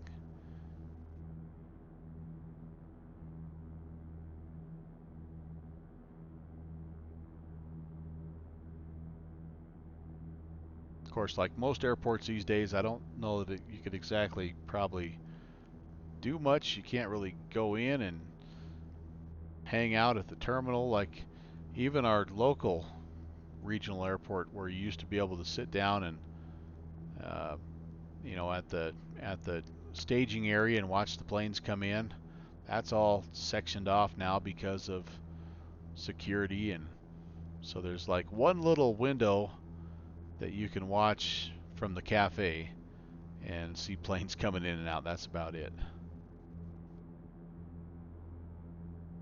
All right, we got trimmed out, my friends, and on our way. We're 4 minutes from Wagon Hound.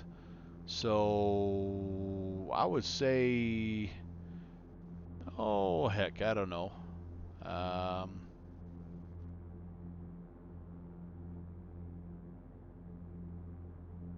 about another 3 or 4 minutes, we should be hitting Douglas. We'll actually go over the Platte River and I-25 beforehand.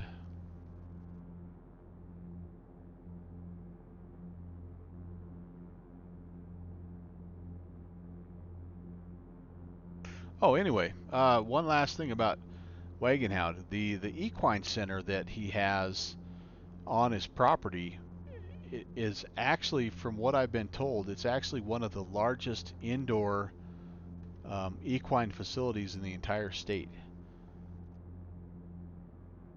And he's pretty well known for the horses that he trains and breeds. It's like a world-class facility with on-site vets. I think I maybe mentioned that the vet lives essentially on the property. Takes care of all of his animals. So the dude's got it going on.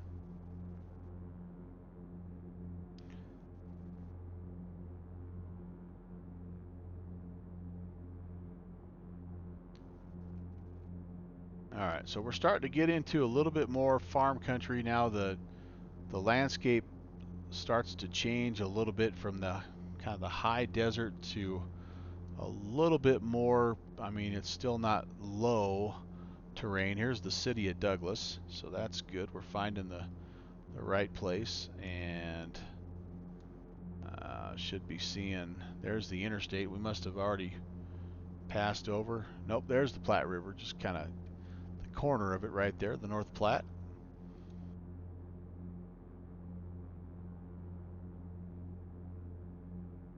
And we'll just keep this general heading until we pick up the highway.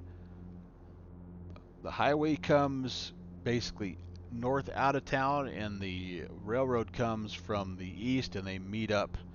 So this is a huge, huge coal producing region. One of the largest coal producing regions in the world, just north of town here. And I mean, it just train loads full of coal departing hourly out of here. Of course, the government has managed to shut most of that down, which is not good. I know uh, people, the popular opinion is coal is bad, it's dirty, it's messy, but at the end of the day, it's a pretty cheap and clean energy source, and it's not like the old days of Chicago where you had soot everywhere. Especially this coal that we produce in Wyoming, it's very clean, very high quality. But anyway, so it's obviously it's hit this town and the state pretty hard. A lot of our bills are paid by mineral royalties, and I'm wondering just how many of these if we'll see any of these open pit mines as we head. I wonder if Ortho renders these because these are all open pit mines, just massive, massive open pits.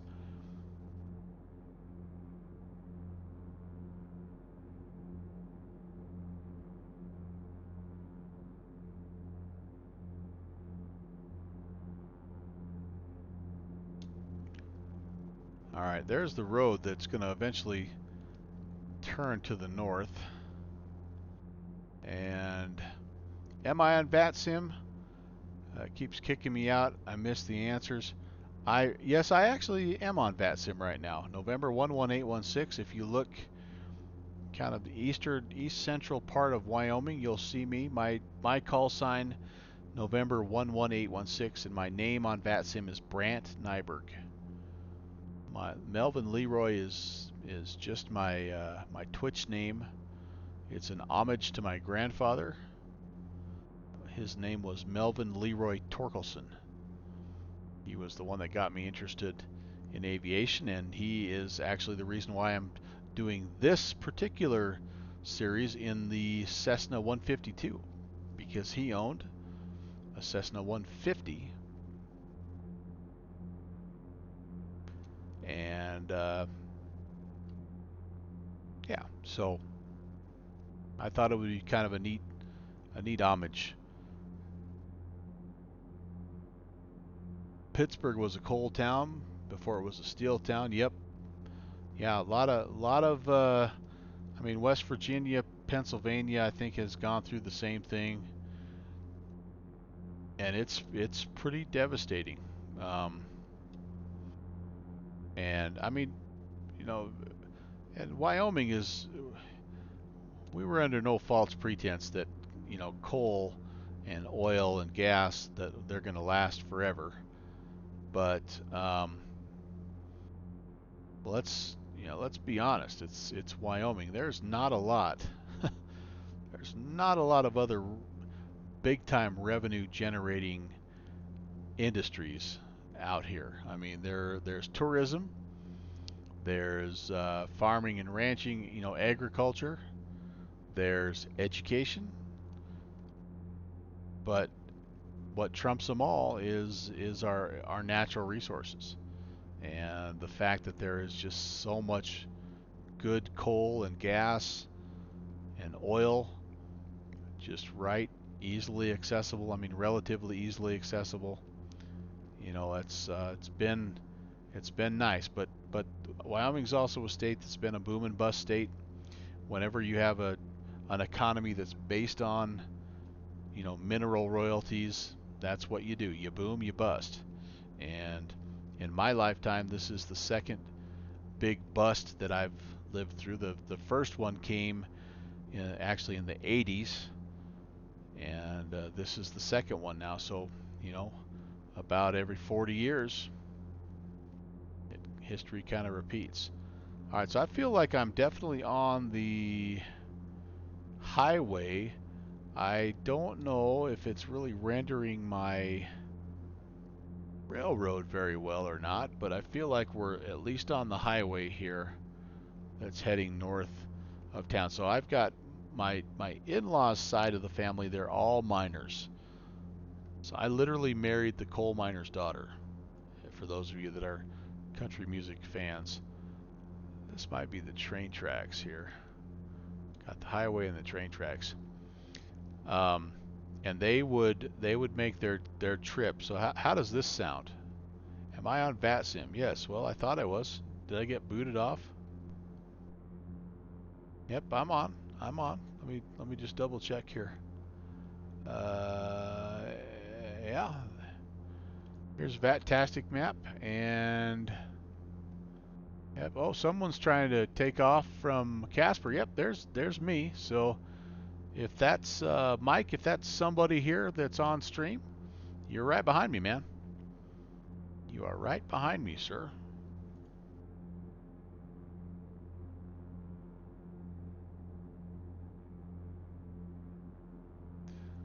Very cool. But anyway, they would.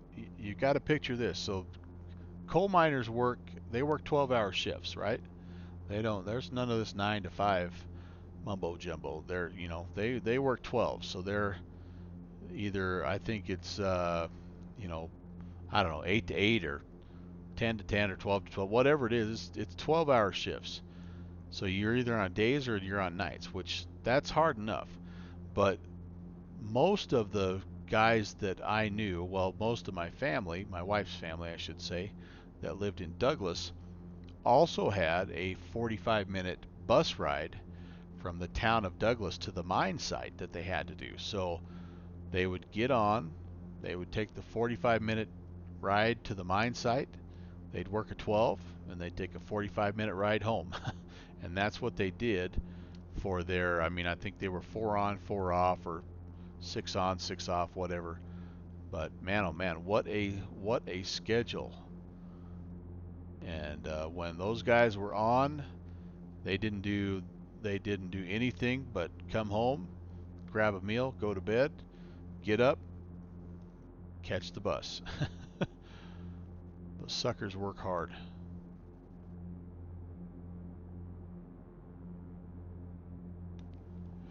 See, my ortho picked up plenty of clouds. Oh, man, I'm starting to get tired, guys. Okay, so 14 minutes north of town, and we're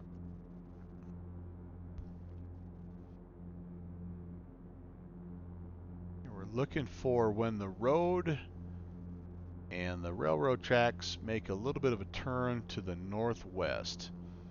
Right now we're generally on that northbound heading, and again, I'm not, the train tracks, there they go, they're kind of coming in now. They're not necessarily super well rendered, not bad. You can see the track bed right there in the light brown, but then once we get up here a little ways, it actually starts to come in. And sometimes on VATSIM or not VATSIM, but on X-Plane it'll actually have the trains running. So we'll see.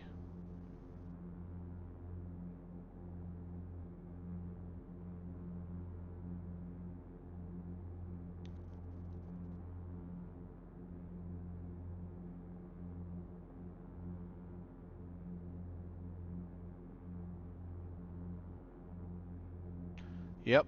All right, so here I know where we're at now. So here's where the tracks and the road cross. And yes, the train track road is way bigger than the highway. There are so many trains that run up and down this part of the country. They need it. I don't even know how wide it is.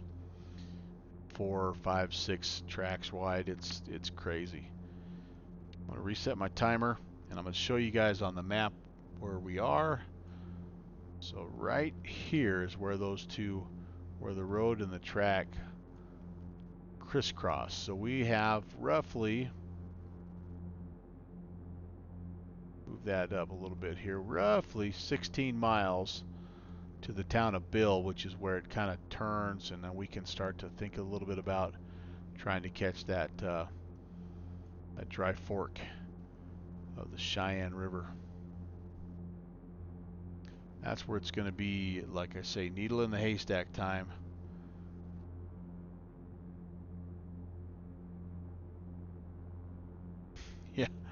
I'm I'm somewhat easily distracted there. Uh, Blue Yamaha. I don't always pick up all the chat messages.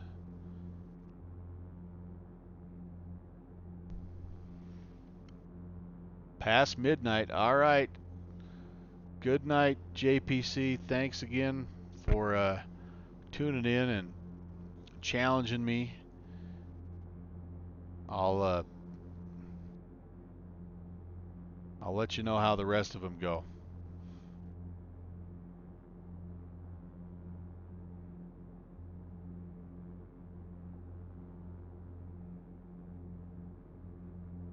It is getting late out his way, man. It's 10:30 my time, so that's good 12:30 out his way.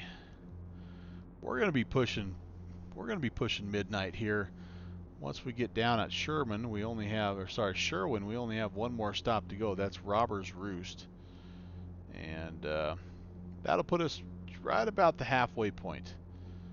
And then Thursday we'll pick up. We'll go Robber's Roost on up towards Devil's Tower. We'll hit a couple of little stops. There's Taylor and there's the IPY Ranch that are right there by Devil's Tower. And we'll end up at Hewlett's, which is the site of the Bear Lodge Fly-In, Virtual USA Club officially sponsored event that's set to take place on Monday the 22nd. So far, I would say that the Wagon Hound scenery looks okay. The Robin scenery is a little bit needs some work still. Got to figure out why it's not rendering the grass.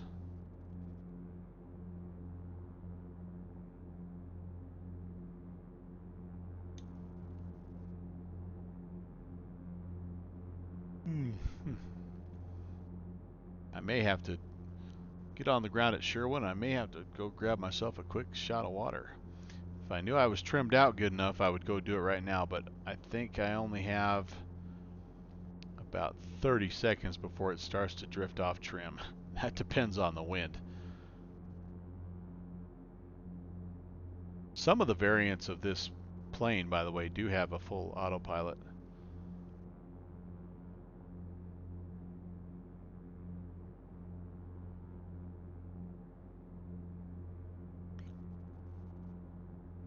Just not this one. I picked one of the most basic cockpit configurations that I could find. There is one that I like maybe a little bit better.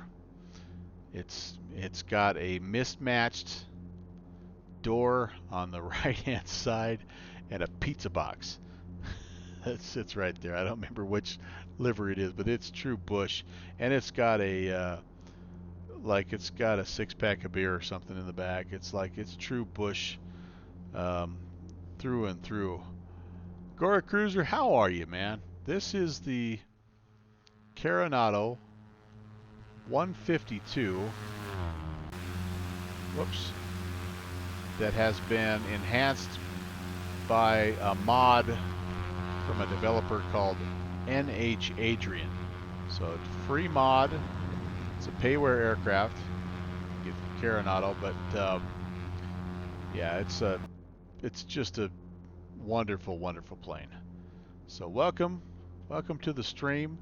We're flying in the on the eastern portion of Wyoming right now. This is a little series that I do called Nowhere Fast. I don't know if you've been here. I don't recognize the name, so welcome if you've never been here before. If you have and I haven't seen you for a while, good to have you back. But we're traversing the eastern high plains of Wyoming. We're now kind of into a little bit more oil and coal land, I guess. Not a whole heck of a lot of farming going on. A few ranches in the area, but mainly this is coal and antelope. that's what this is known for. And then we will eventually make our way to the Black Hills, which are located up in the kind of the northeastern corner of the state, near the Devil's Tower National Monument. That won't be tonight. We're going to get halfway there today. We actually have 2 more stops to make, and then on Thursday we will resume and we'll fly from where we stopped today all the way up to a little municipal airport there near Devil's Tower. So good to have you along. If you ever have a chance, you like bush flying, even if you don't like bush flying, if you just like general aviation flying and you want to go someplace and you're not in a big hurry, I mean, you can see this is me. I'm pretty well wide open. I'm happy that I'm over 90 knots. You know, I've got it. I'm actually firewalling it a little bit here. I should pull that back some. Um, yeah, I've got it leaned out here because we're at 8,000 feet. This is a great plane. There's actually a lot, and Downwind Sim's going to make fun of me because I've kind of become the cat lady of Cessnas, but there are a lot of good Cessna 150 and 152s out there, and I'm learning also that there is a very, very good Cessna Skyhawk that I should be investigating, and if that happens, well, you know, then I probably need to get the 182 from Coronado because you got to have a Skylane. Even though I was holding off on that because I have the A-to-A Skylane over in P3D, and it's gonna be kind of tough to match that plane. Um, what type of coal is most prevalent in Wyoming? I didn't know there was. I thought coal was coal, man. I don't know. I guess I didn't know there was different types of coal.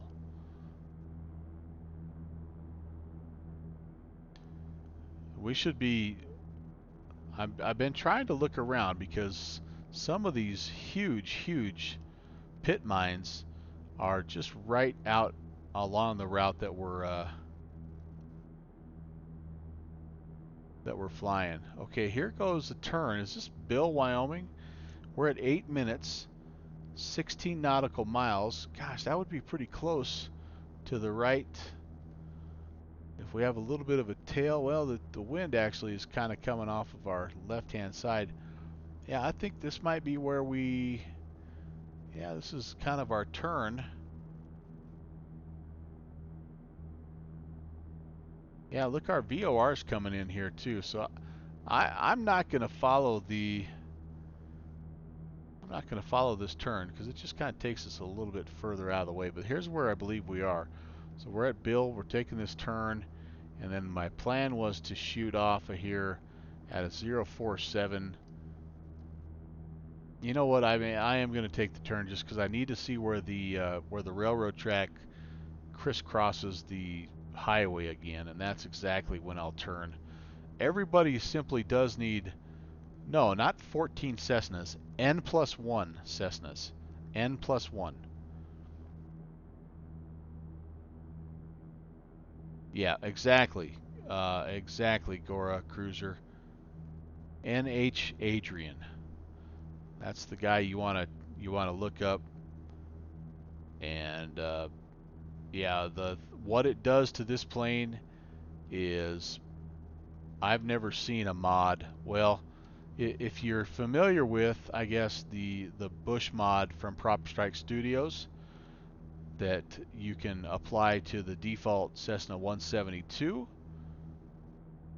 that's basically what you have here. Although I almost think this mod goes a little bit deeper than even that Prop Strike Studio mod, because the Prop Strike Studio mod is just a pure Bush mod. It gives you fat tires. It gives you the possibility of having a tail dragger.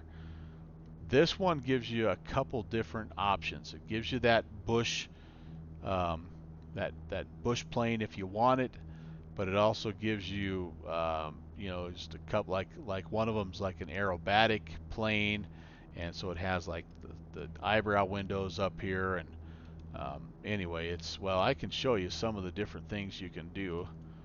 You know, it's you have a bunch of different features that you can put on. Let me see if I can put this somewhere where I can actually show you and still fly straight and level. I don't know if I can. Well, anyway, you can check it out for yourself. But you can put the GTN 430 in there. You can put autopilot in there. You can have you can adjust your weights and balances and all that good stuff. I mean, it's a lot of fun. It just is. All right, is this where my? I don't think this is where my road and my train track split. I think they're still running together. Yeah, they're still running together. So what does it do to the Carenado? All right, so the first thing it does is it changes the entire look of the panel. So if you look at the default, all right, there's our crisscross. That's where we want to turn, by the way. 047 for 23 miles is basically what we're looking at doing here. All right. So it changes the look of the panels, and it gives you multiple options. So like you can have this sort of cracked, old, sort of brownish tan look. There's one that's like a brand new carbon version. It's like a black diamond plated looking, like super modern with the GTN 530. It gives you different options, I think, for your tires. Like I say, it gives you options for your if you want the windows up above for acrobatics. I think the other things that it does is it gives you an option for to put a muffler on it. So I do think it kind of bumps the sounds up a little bit as well.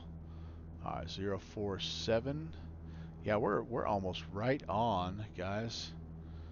Almost right on this BOR. Cool.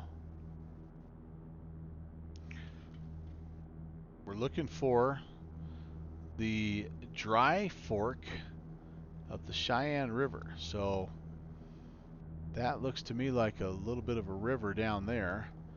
We're going to try to follow that baby to the promised land here. All right, let me set my timer and we'll rough it out. 23 nautical miles, so let's say right around 15 minutes maybe. Anyway, Gora, if you just take a look at the mod, it'll do a much better job of explaining it. But it gives you a bunch of different liveries, and just a ton of fun. Ton of fun. 047. Let's try to get on it here.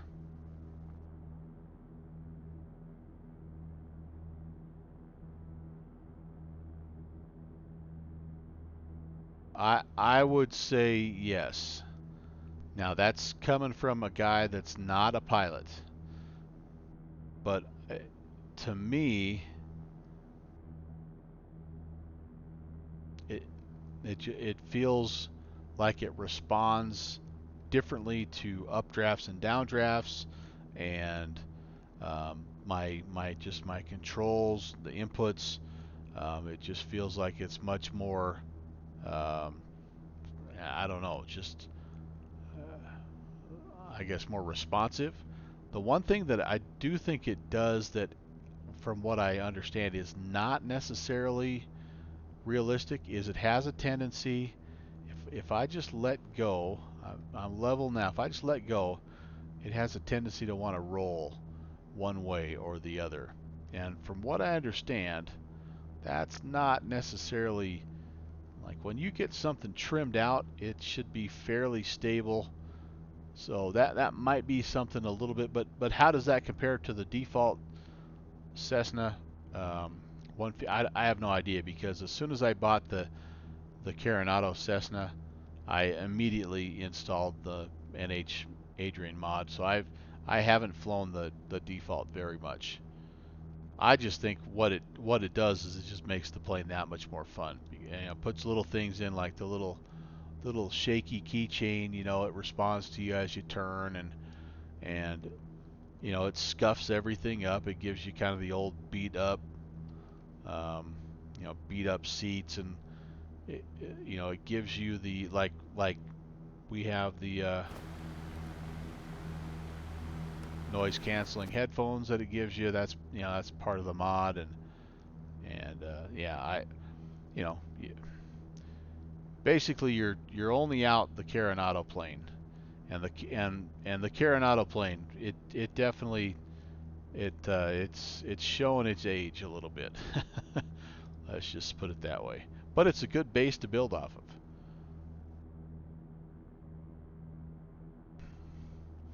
We call bituminous coal. Okay, by 2 minutes because your house would be filled with soot. Oh, really? Okay. So them's my shoes. I don't know. What I do know is that according to my family, coal miner family, is that this is some of the cleanest burning, purest coal that you can find anywhere in the world. And it's very cheap to mine because it's near the surface. So it's essentially just digging it out of the ground and shipping it off. So yeah, I guess, but I'm not, but you know how it is when you're at family gatherings and you start talking about work, right? It's like, okay, yep. Um, they enjoy talking about education about as much as I like talking about coal mining. Now we slid a little bit off to the left, so I'm going to kind of overcorrect a little bit and go 060. I've been trying to keep what I thought was a creek bed underneath me, but for the life of me, I've kind of lost it here. So as we get a little further to the east, we will get into more kind of ranch land areas and big cattle operations, a little more farming. It's a little bit lower elevation out here, so a little bit more moisture. Hey, there's a buddy. Somebody's joining us. Very cool. Or formation flying. All right, very nice, very nice. Good to have you along, wherever that is.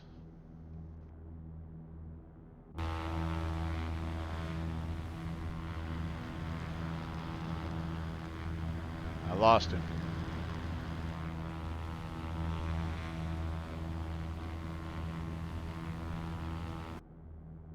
All right, we better get we better get ourselves back on track.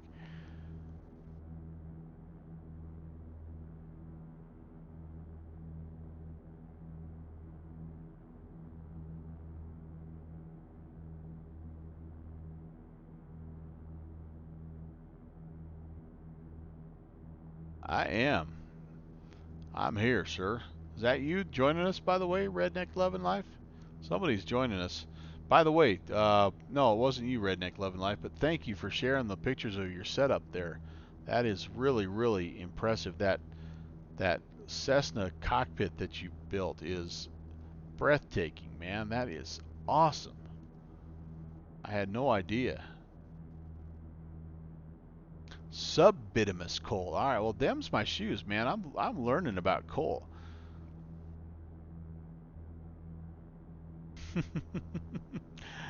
Yeah, I'm all about the learning process, buddy. Like I said, I didn't know, and I just assumed coal was coal, but I suppose it makes sense. Will be different variations of coal.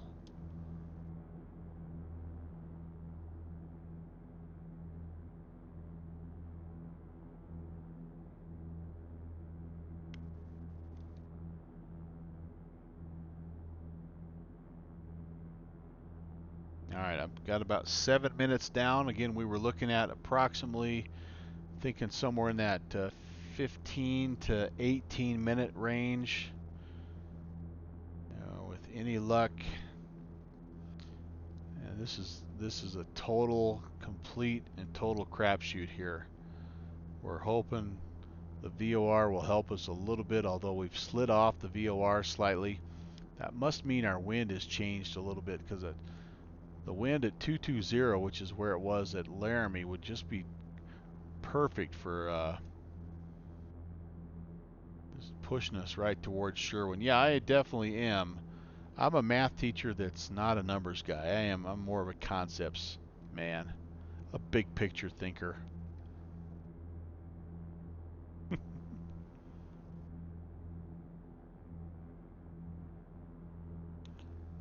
All right.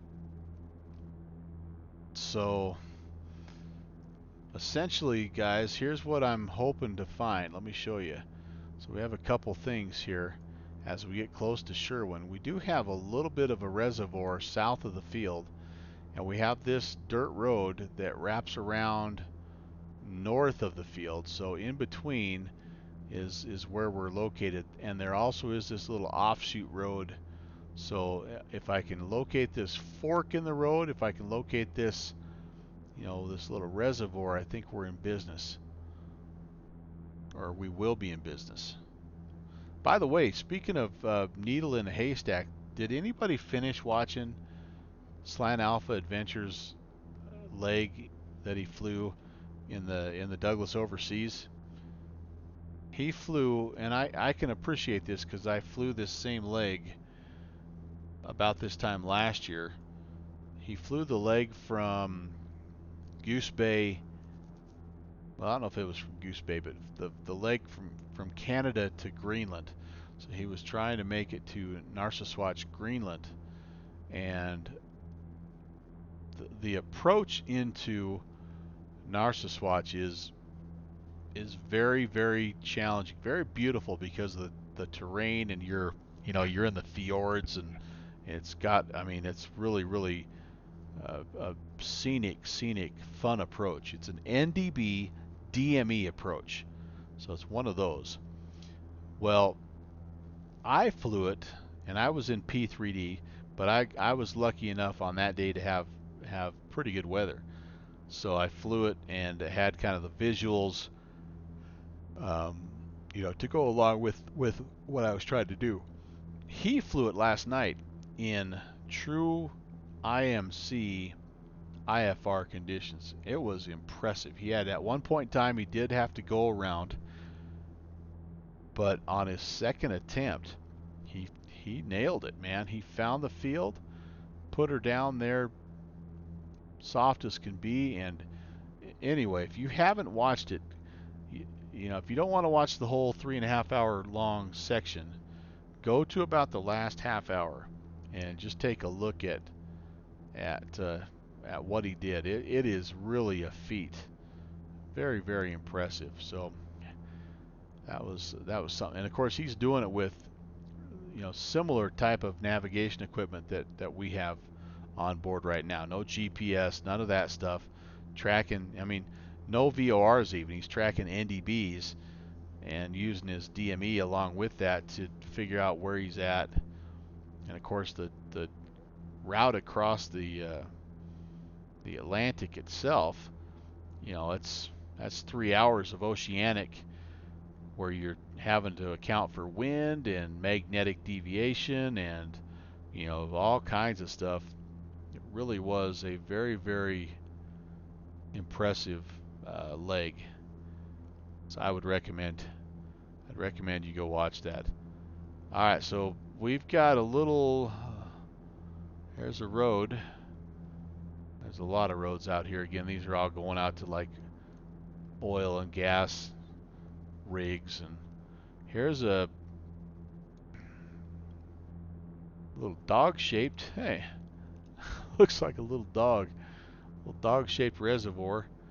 That I don't know if that doesn't look like it matches up with anything on the sectional, though. I keep trying to drift a little too far to the north, guys. I feel like I'm going to be way north of course. Oh, there's another little reservoir.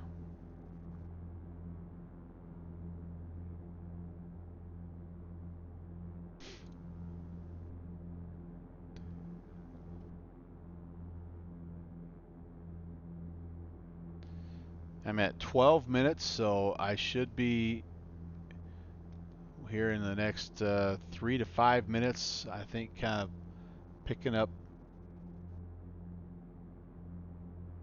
a visual on the Sherwin airstrip, and I'm hoping that the VOR comes back into play. If not, I have no problem just chasing that needle a little bit and trying to get our bearings. But yeah, not 100% sure. There is a nice north-south road that we should run into before we get to Sherwin. So we have, there's this north-south road, which I don't think we've seen quite yet. But then there's also this is more of a northeast road. So we should be able to pick up one of those two roads. And even if if we hit that second one, we're right there. We're basically on it. But haven't seen that quite. I don't think we've seen either one of those two quite yet. Then that could be the first one actually right there as soon as I say that. But so could that be. You just never know. Tricky to tell. And now here we are. We're on a road, kind of chasing a little bit of a dirt road here as well. And that is not something, I don't have that on my sectional.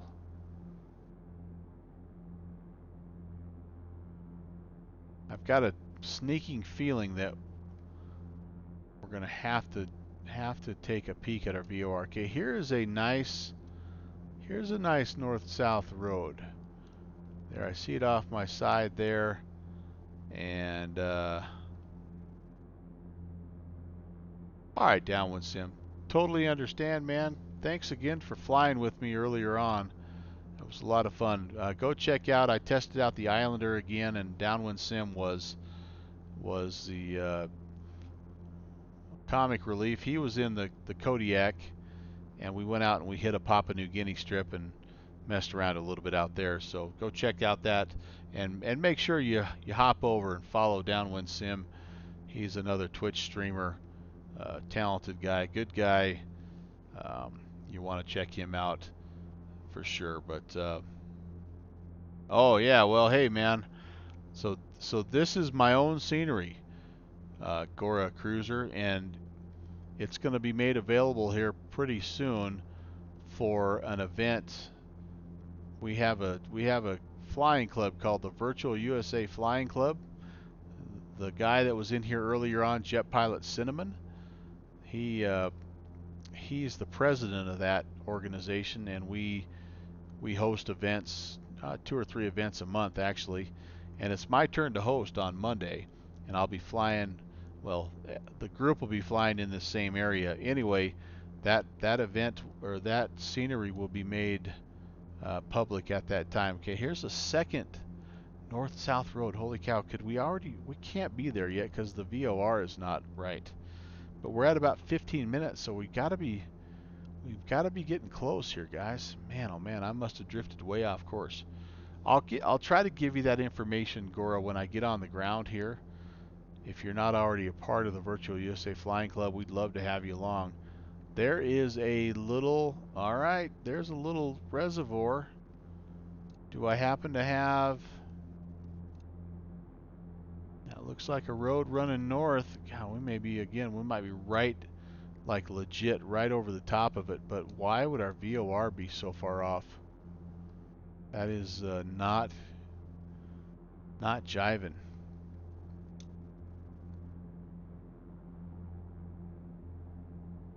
Let me do one quick 360 here, guys, and see if I can locate this strip. This is like I say, this is going to be one of the tougher ones. Yeah, we're a big proponent, Gora Cruiser, of just good old-fashioned pilotage, looking out the window. I honestly, I feel a little bit guilty about using even a VOR, but out here in the plains of Wyoming, you kind of have to have a little something to back up your play, if you know what I mean. Sometimes there's been a few of the flights we've done where there's been enough really good, like high quality targets, scenery targets, like good mountain peaks or valleys or rivers. We flew, um, gosh, I'm trying to think. We've flown so many. We flew one actually just yesterday through the Class Bravo of San Diego, and that there was enough. You could follow the coastline and you could see different islands and piers and things like that, and that didn't need really any of the VOR stuff necessarily. Although I do think we kind of plugged it in just so we made sure we stayed where we needed to. Guys, this is where we want to be. This is where we need to be. So it's got to be right down here somewhere. Has to be down here. Just a matter of finding it. Just north of the reservoir. All right, let's pull back power just a little bit here. Am I seeing anything down there? Man, oh man.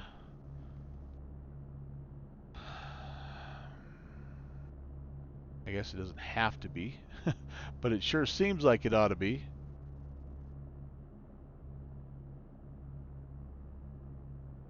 But yeah, we've been all over the place. We've been all over the place. We flew a Grand Canyon tour.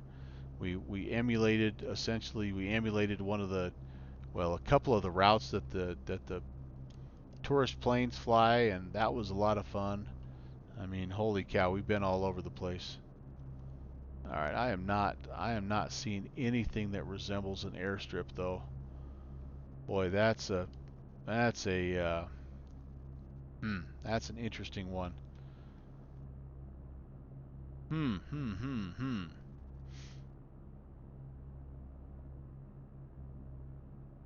Well, so we were looking at the Newcastle.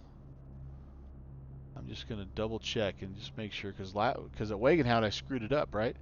So from Newcastle, we were estimating about almost a 220 outbound. Yeah, that looks right. What do I have set? Because I'm not anywhere even close to that. And the Newcastle VOR is 1082. That's what I have set. 220. Yeah, that's what I have set. But I'm not even close to being that. And I'm at about the time on my timer where I should be here. All right, so let's do this. We're going to just fly a perpendicular, and let's get on the VOR. Boy, that little reservoir, my goodness, with the road forking off like that, that really looked like where I needed to be. But there's a million roads out here and a million little pothole reservoirs. It's just crazy. Um,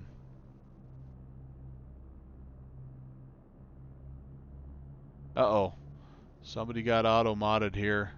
Um, oh man, so you're an actual so I would love to have you along, Gora Cruiser, because uh, it's that's the that's one of the best parts about streaming for me is like learning from the real world pilots that say, hey, you didn't do that right, or here's another way to do that, like in real life. This is how we do. So that's awesome, man. I'd love to have you along if I make it. If I survive and get on the ground, man, I'll share that link with you real fast. Or if somebody else in the chat has that invite link, you know what? To here, well, one way or another, we'll get it to you. I'm gonna try to fly and see. Maybe I ended up too far. Maybe I ended up too far south. I don't know. We'll fly this and see where we go.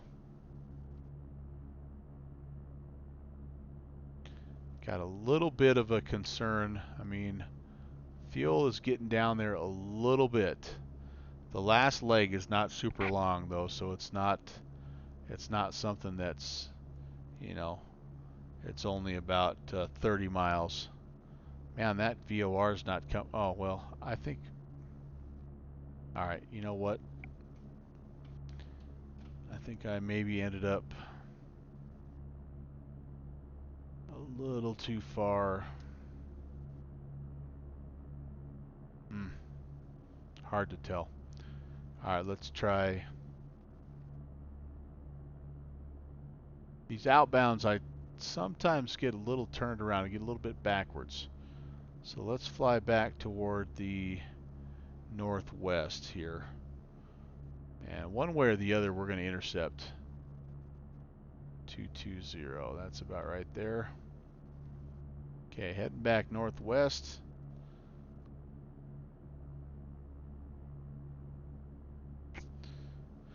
So hard to tell without any kind of a wind indicator. I wonder if, do I still have,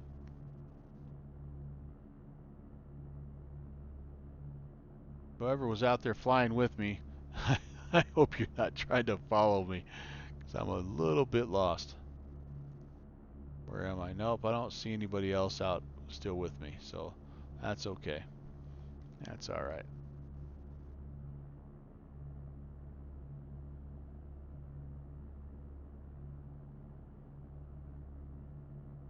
All right. What do I have? See, here's the hard part about the plains of Wyoming. You know, if I was anywhere else in the state, I could pick out Laramie Peak, or I could pick out, you know, the Grand Teton or something like that. Yeah, I could pick that out, and that would give me a little bit of a bearing. Out here, it's much trickier, and so we're gonna just do this here.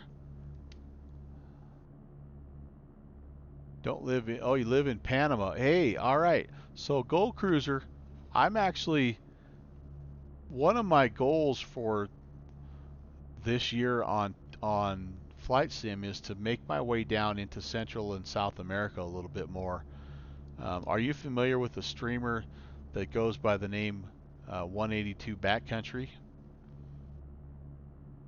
He has, I don't know where he's at exactly, but he has a few spots in Central America that he goes to every now and again, a few little bush strips, and um, man, that dude is a legend. He is unbelievable. His skills. He flies a 182 into the most remote places, but really enjoy his stream.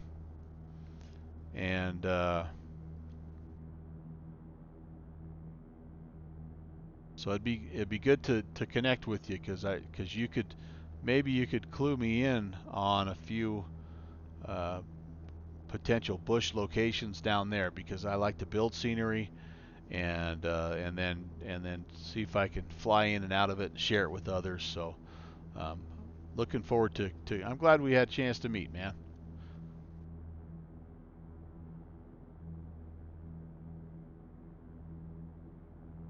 So is there a second VOR I can tune? There is. Could I tune? Gosh, it's a long ways away. Here's what I'm looking at, guys. So I'm working off of the Newcastle VOR this way. I'm wondering if I could still pick up the Hipshire 1086. If I could pick up the Hipshire, that would give me roughly a what? Like a 005.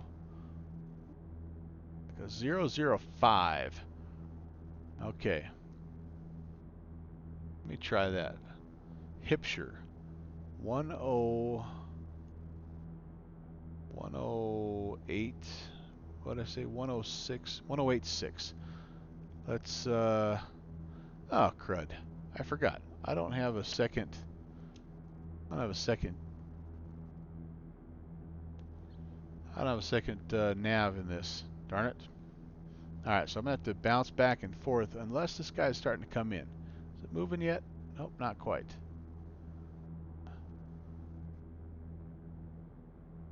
Well, here's the other thing I can do then. Let's just do this. Let's let's just get a feel for where we're at. Let's spin this until it comes around.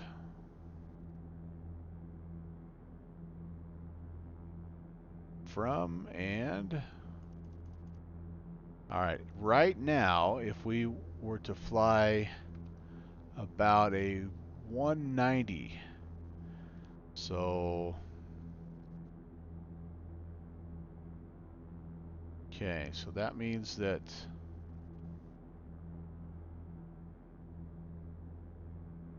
oops, let me go around to 190. I got to get myself oriented here. So 190 will take us directly toward the VOR.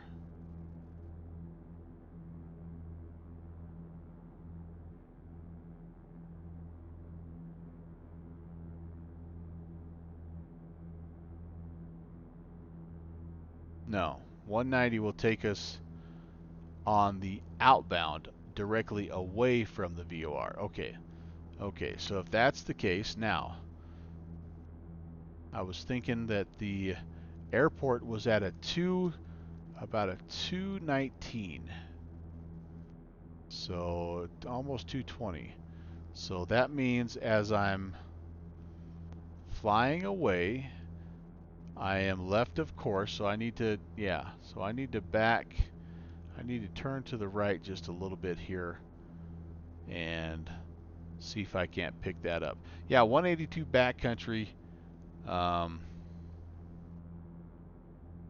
if you like the GA kind of bush flying, like I say, the guy is very, very talented. Okay, we're flying due west now.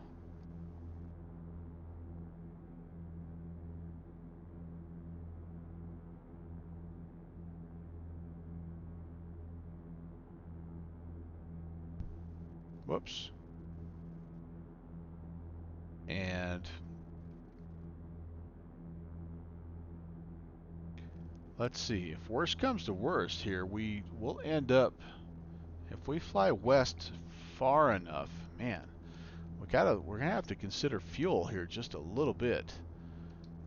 I was gonna say we could fly back. Man, I'm starting to get tossed around a little bit with the wind. Now we're going into the wind. Here's what I was thinking. If we, I feel like we are just a little bit to the south. If we fly back to the west, if we don't pick up the VOR, so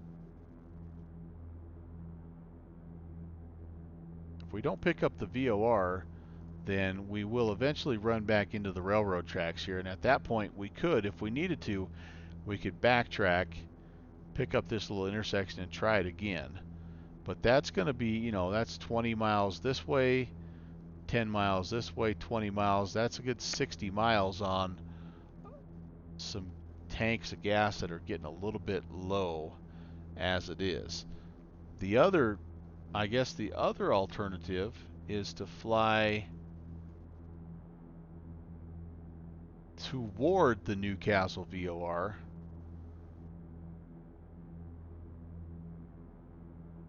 which again, yeah,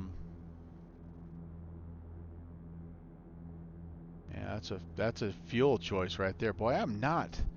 Maybe I am north of where I need to be. And flying west is not going to get me there. Okay, well, we're going to try this. So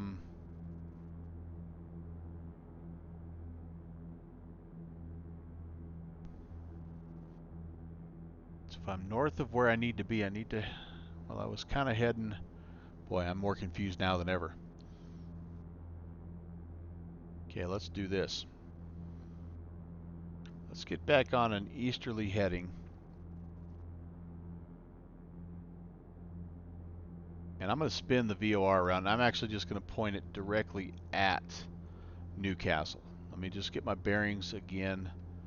We're at 6,000 feet. The field elevation's 4190, so we're plenty high. All right, let's spin this guy around. And yeah, this is just about as lost as you can get. but I think we can get found here in just a little bit. So, oh boy, I'm turning. Let's get leveled out here. And let's, okay, so if I were to go right now direct to Newcastle, I would have to be going 030. All right, so Newcastle is to my left there. That's fine. That's where I need to be. So a 220 outbound, that equates to a 040 inbound. So I'm actually not super far. Okay, so I was where I thought I was. So I need to be, I'm south of course right now. So I was heading in the right direction. So we're going to turn here and we're going to try to intercept that 040. Well, it's the 220 outbound, which the reciprocal of that is 040. And I'm actually just going to fly the exact perpendicular here and just try to intercept it as quickly as I can. And then when I do that, I'm going to just fly either toward or away from the VOR, and that should at some point in time get me where I need to be. And then I guess my final emergency plan here is if I'm getting super critical on fuel, I'm just going to fly direct. I can always just fly direct to Newcastle, and there is an airfield there that I can land.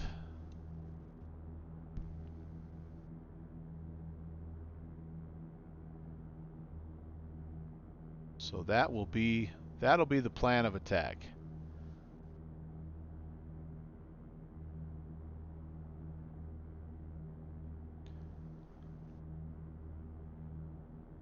So what Sky Vector or what the VOR was kind of telling me is I was down here and I pointed at, yeah, so if I was down 030, I was kind of more down in like this area right here. So now I'm just I'm trying to fly kind of north to intercept that outbound, and then I'll just pick up and I'm probably too far. I'll probably end up being over here somewhere, so I could just turn back to the west and pick up Sherwin. This will be a good find if I'm able to do it. If, a lot of ifs here.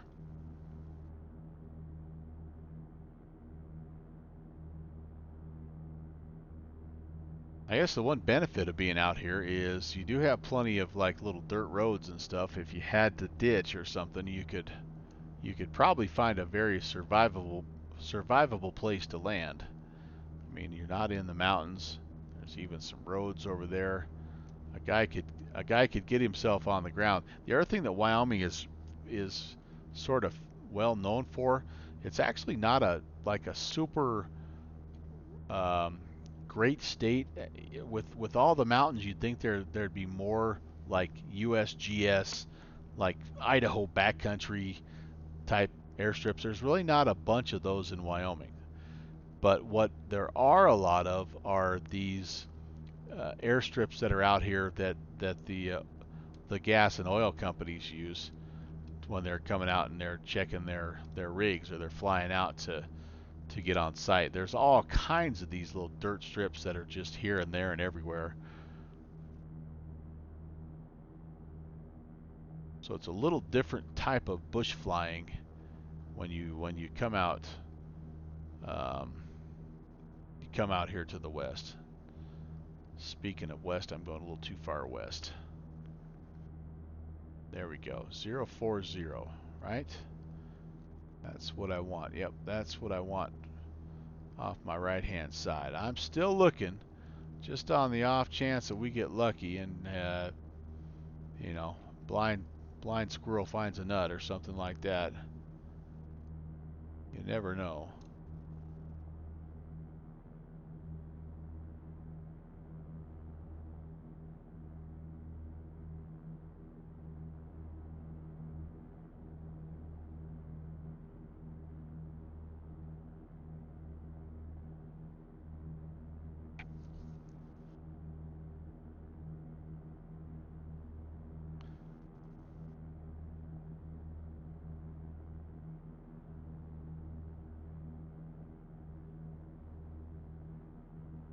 guess if I had it to do this leg over again, I would have just jumped right on the VOR when we had it initially and just flown that sucker out. But just thought I would be able to. I thought that Cheyenne River was going to be a little bit more visible than it actually ended up being.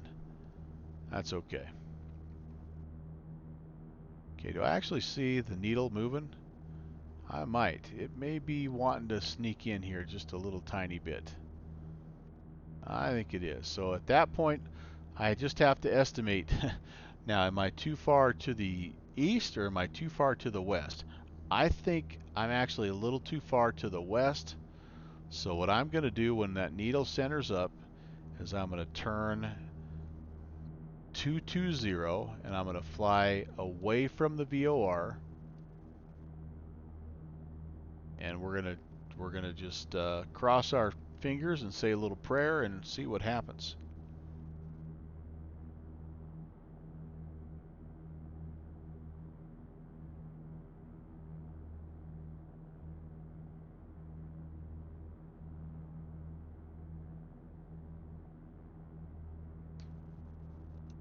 And I tell you what, maybe if we're that low on fuel, this might be Sherwin might be our last spot for the day, because we're almost 3 hours into the flight, and I put about 3.5 hours of fuel on for what was supposed to be a 2 hour and 7 minute leg.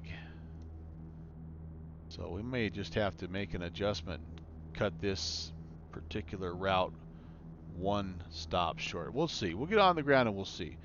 This last leg here to Robbers Roost, only 30 miles, and pretty straightforward.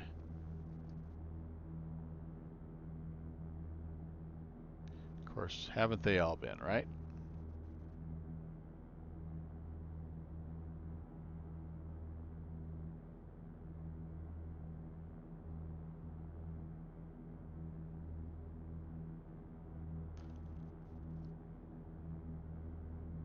We turn them back that way. Anything looking familiar out there? Anything catching my eye?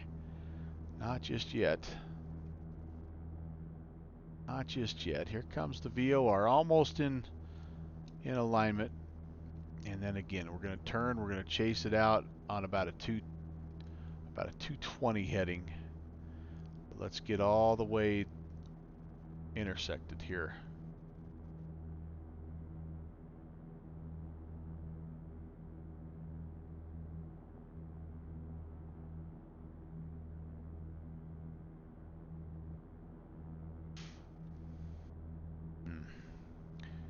Still, I'm looking for a little small pond to the south and a road to the north. That's still on the sectional, plain as day. All right, there we go.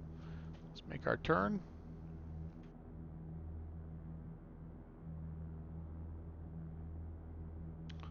Two is actually officially 219er. So there we go. And all right.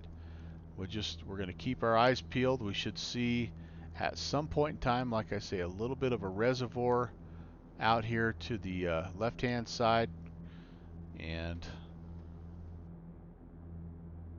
feel like we're potentially have a road system down here maybe to follow.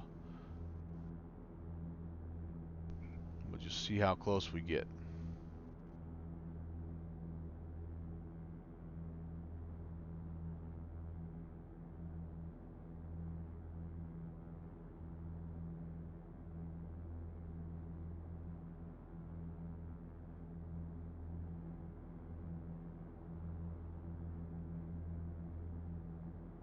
Every little building, of course, or every little piece of snow or whatever those are, it looks like a building.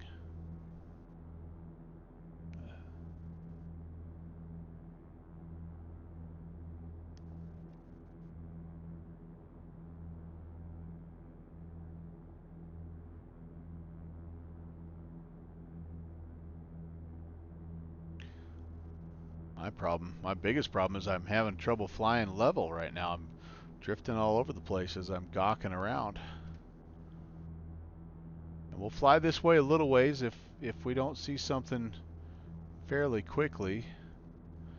All right, I'm seeing some trees over there.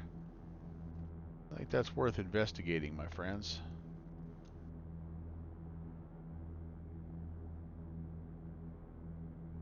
Let's go take a look-see here. Let's just have a peek.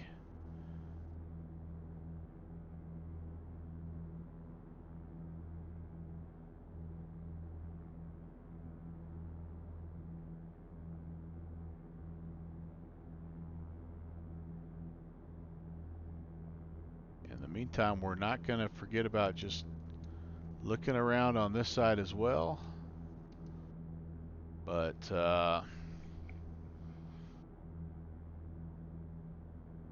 thinking this forested area might be potentially a good spot. As you can see, not a ton of trees really anywhere, but there's a few spots where the trees grow. And I do know the scenery I built had some trees around it, so maybe this is our boy. Look at that VOR needle coming in. That also makes me feel like we're maybe in the right spot. Definitely the most promising location we've had so far. And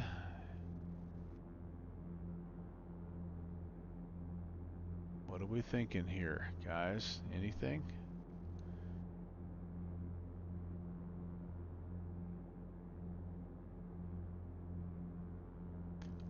I think I see a little reservoir down there. Okay. Ah, I see some buildings. Yes. All right. Very good. Now, where in the heck is the runway? Okay. Yeah, that definitely looks like the place. Where's the runway? I think the runway is right there.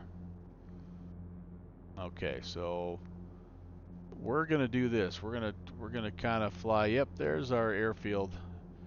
Whoo-wee. All right, that was work. Holy Moses, that was work. That was a tough one to find. Holy cow. All right, we'll make the turn. I believe I'm assuming we're probably looking at again something like in that runway 24-ish range, because that's kind of what everything is in terms of alignment out here. Don't lose sight of that bad boy. Holy cow. All right, there we go. Flaps range. Let's put a notch in here. And man, oh man.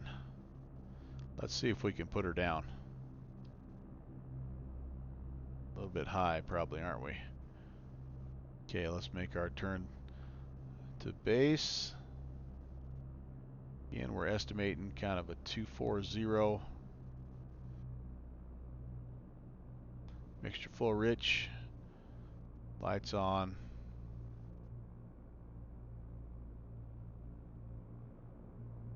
There's the field. All right. Turn and final. Runway 24.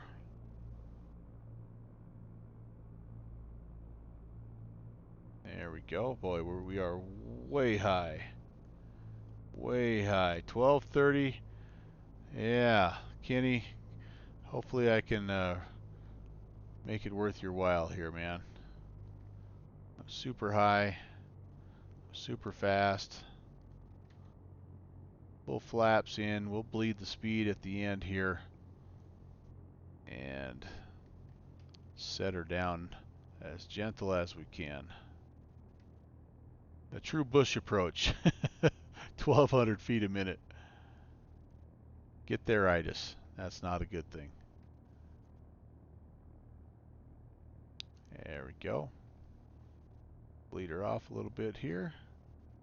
Nice long runway. No hurry.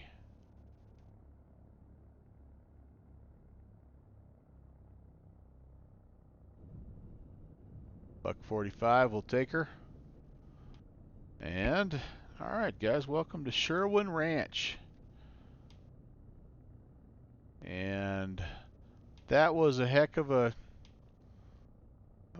navigational challenge, my friends. Wow.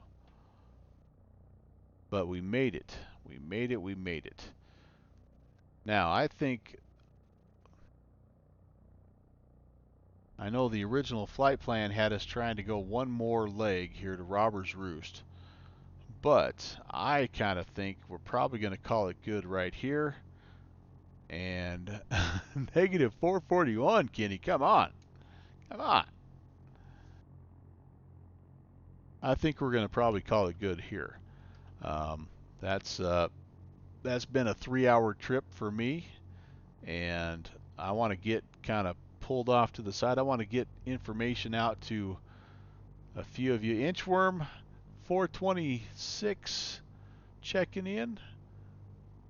Hello there. Happy, I guess, Wednesday morning. Depends on where you're at, I guess. Still Tuesday evening here. And welcome to Sherwin Ranch.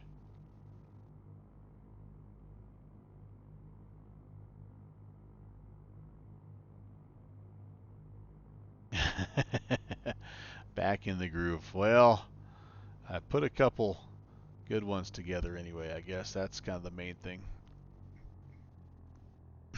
So let's come over here. Let's find our hangar. Let's find our parking spot. We'll put this guy to bed. We'll give the farmer a call. See if he can have the fuel trucks meet us first thing in the morning. And actually, it'll be Thursday. We'll fly the next chunk of this on Thursday. And so instead of being from Robber's Roost to Taylor to IPY Ranch to Hewlett, it'll be Sherwin to Robber's Roost, and then the rest of it will be as follows. So it'll add a little bit of a leg, a 30-mile leg for Thursday, but that's okay. There we go. There's the Sherwin Ranch brand right there, 4W. There's our hangar. 1:30 in the morning there, Inchworm says. Well, appreciate you guys staying up late. It means a lot to me. Hopefully you found something that was entertaining and even a halfway decent landing. Maybe some semi-good aviation from time to time.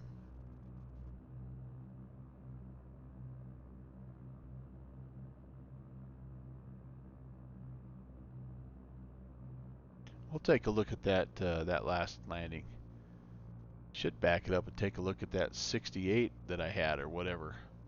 Nah, it's been 3 hours. We don't need to do that. Oh, somebody left the four-wheeler running. All right, here we go into our hangar. We'll put her to bed for the night. Am I in far enough?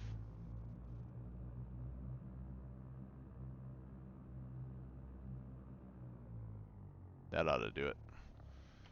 All right, flaps are up. Make sure to cut off. Lights coming off. Avionics. Battery off. Headphones, we'll put the headphones away. And, all right. I think we're there, guys. Yeah, we're definitely there. So Sherwin Ranch, and in the beautiful eastern plains of Wyoming. We're getting closer, guys. We're getting closer. You can't really see it, but the Black Hills are just up that away a little bit. And oh, there, Kenny's got the butter landing. Yeah, you better enjoy it. It doesn't happen very often. All right, let me do this. Let me grab the Virtual USA Flying Club um, link. Definitely, like I say, would love to get anybody involved in that. The Virtual USA Flying Club does have a little bit of a an application process, but it usually is taken care of very quickly. You need to have a VAT Sim ID, and that's basically it. Kind of be in good standing with VAT Sim, and you're good to go. So there's that Discord link. Click on that. That'll put you in the waiting room, and one of our admin will take a look and approve you. And then you've seen mine come through all night long. That Discord link, if you want to connect with me on Discord as well, you can. I do archive these and put them out on the Melvin Leroy YouTube channel, so you always have a chance to go back and watch any part of the fun, the good, the bad, whatever the lessons are on my YouTube channel. I do stream also Tuesdays and Saturdays. Well, I get what is today? Tuesday. Sorry, Tuesday, Thursday, Saturday. My normal streaming schedules, and again, it's mostly a GA centered, GA themed um, channel. So we enjoy anything with the propeller, and love having you guys along. So everybody who stayed up late, Inchworm, Kenny Monster, um, Gora Cruiser. Let's see who else was in here today. Downwind Sim was in. Of course, JPC. Them's my shoes came in.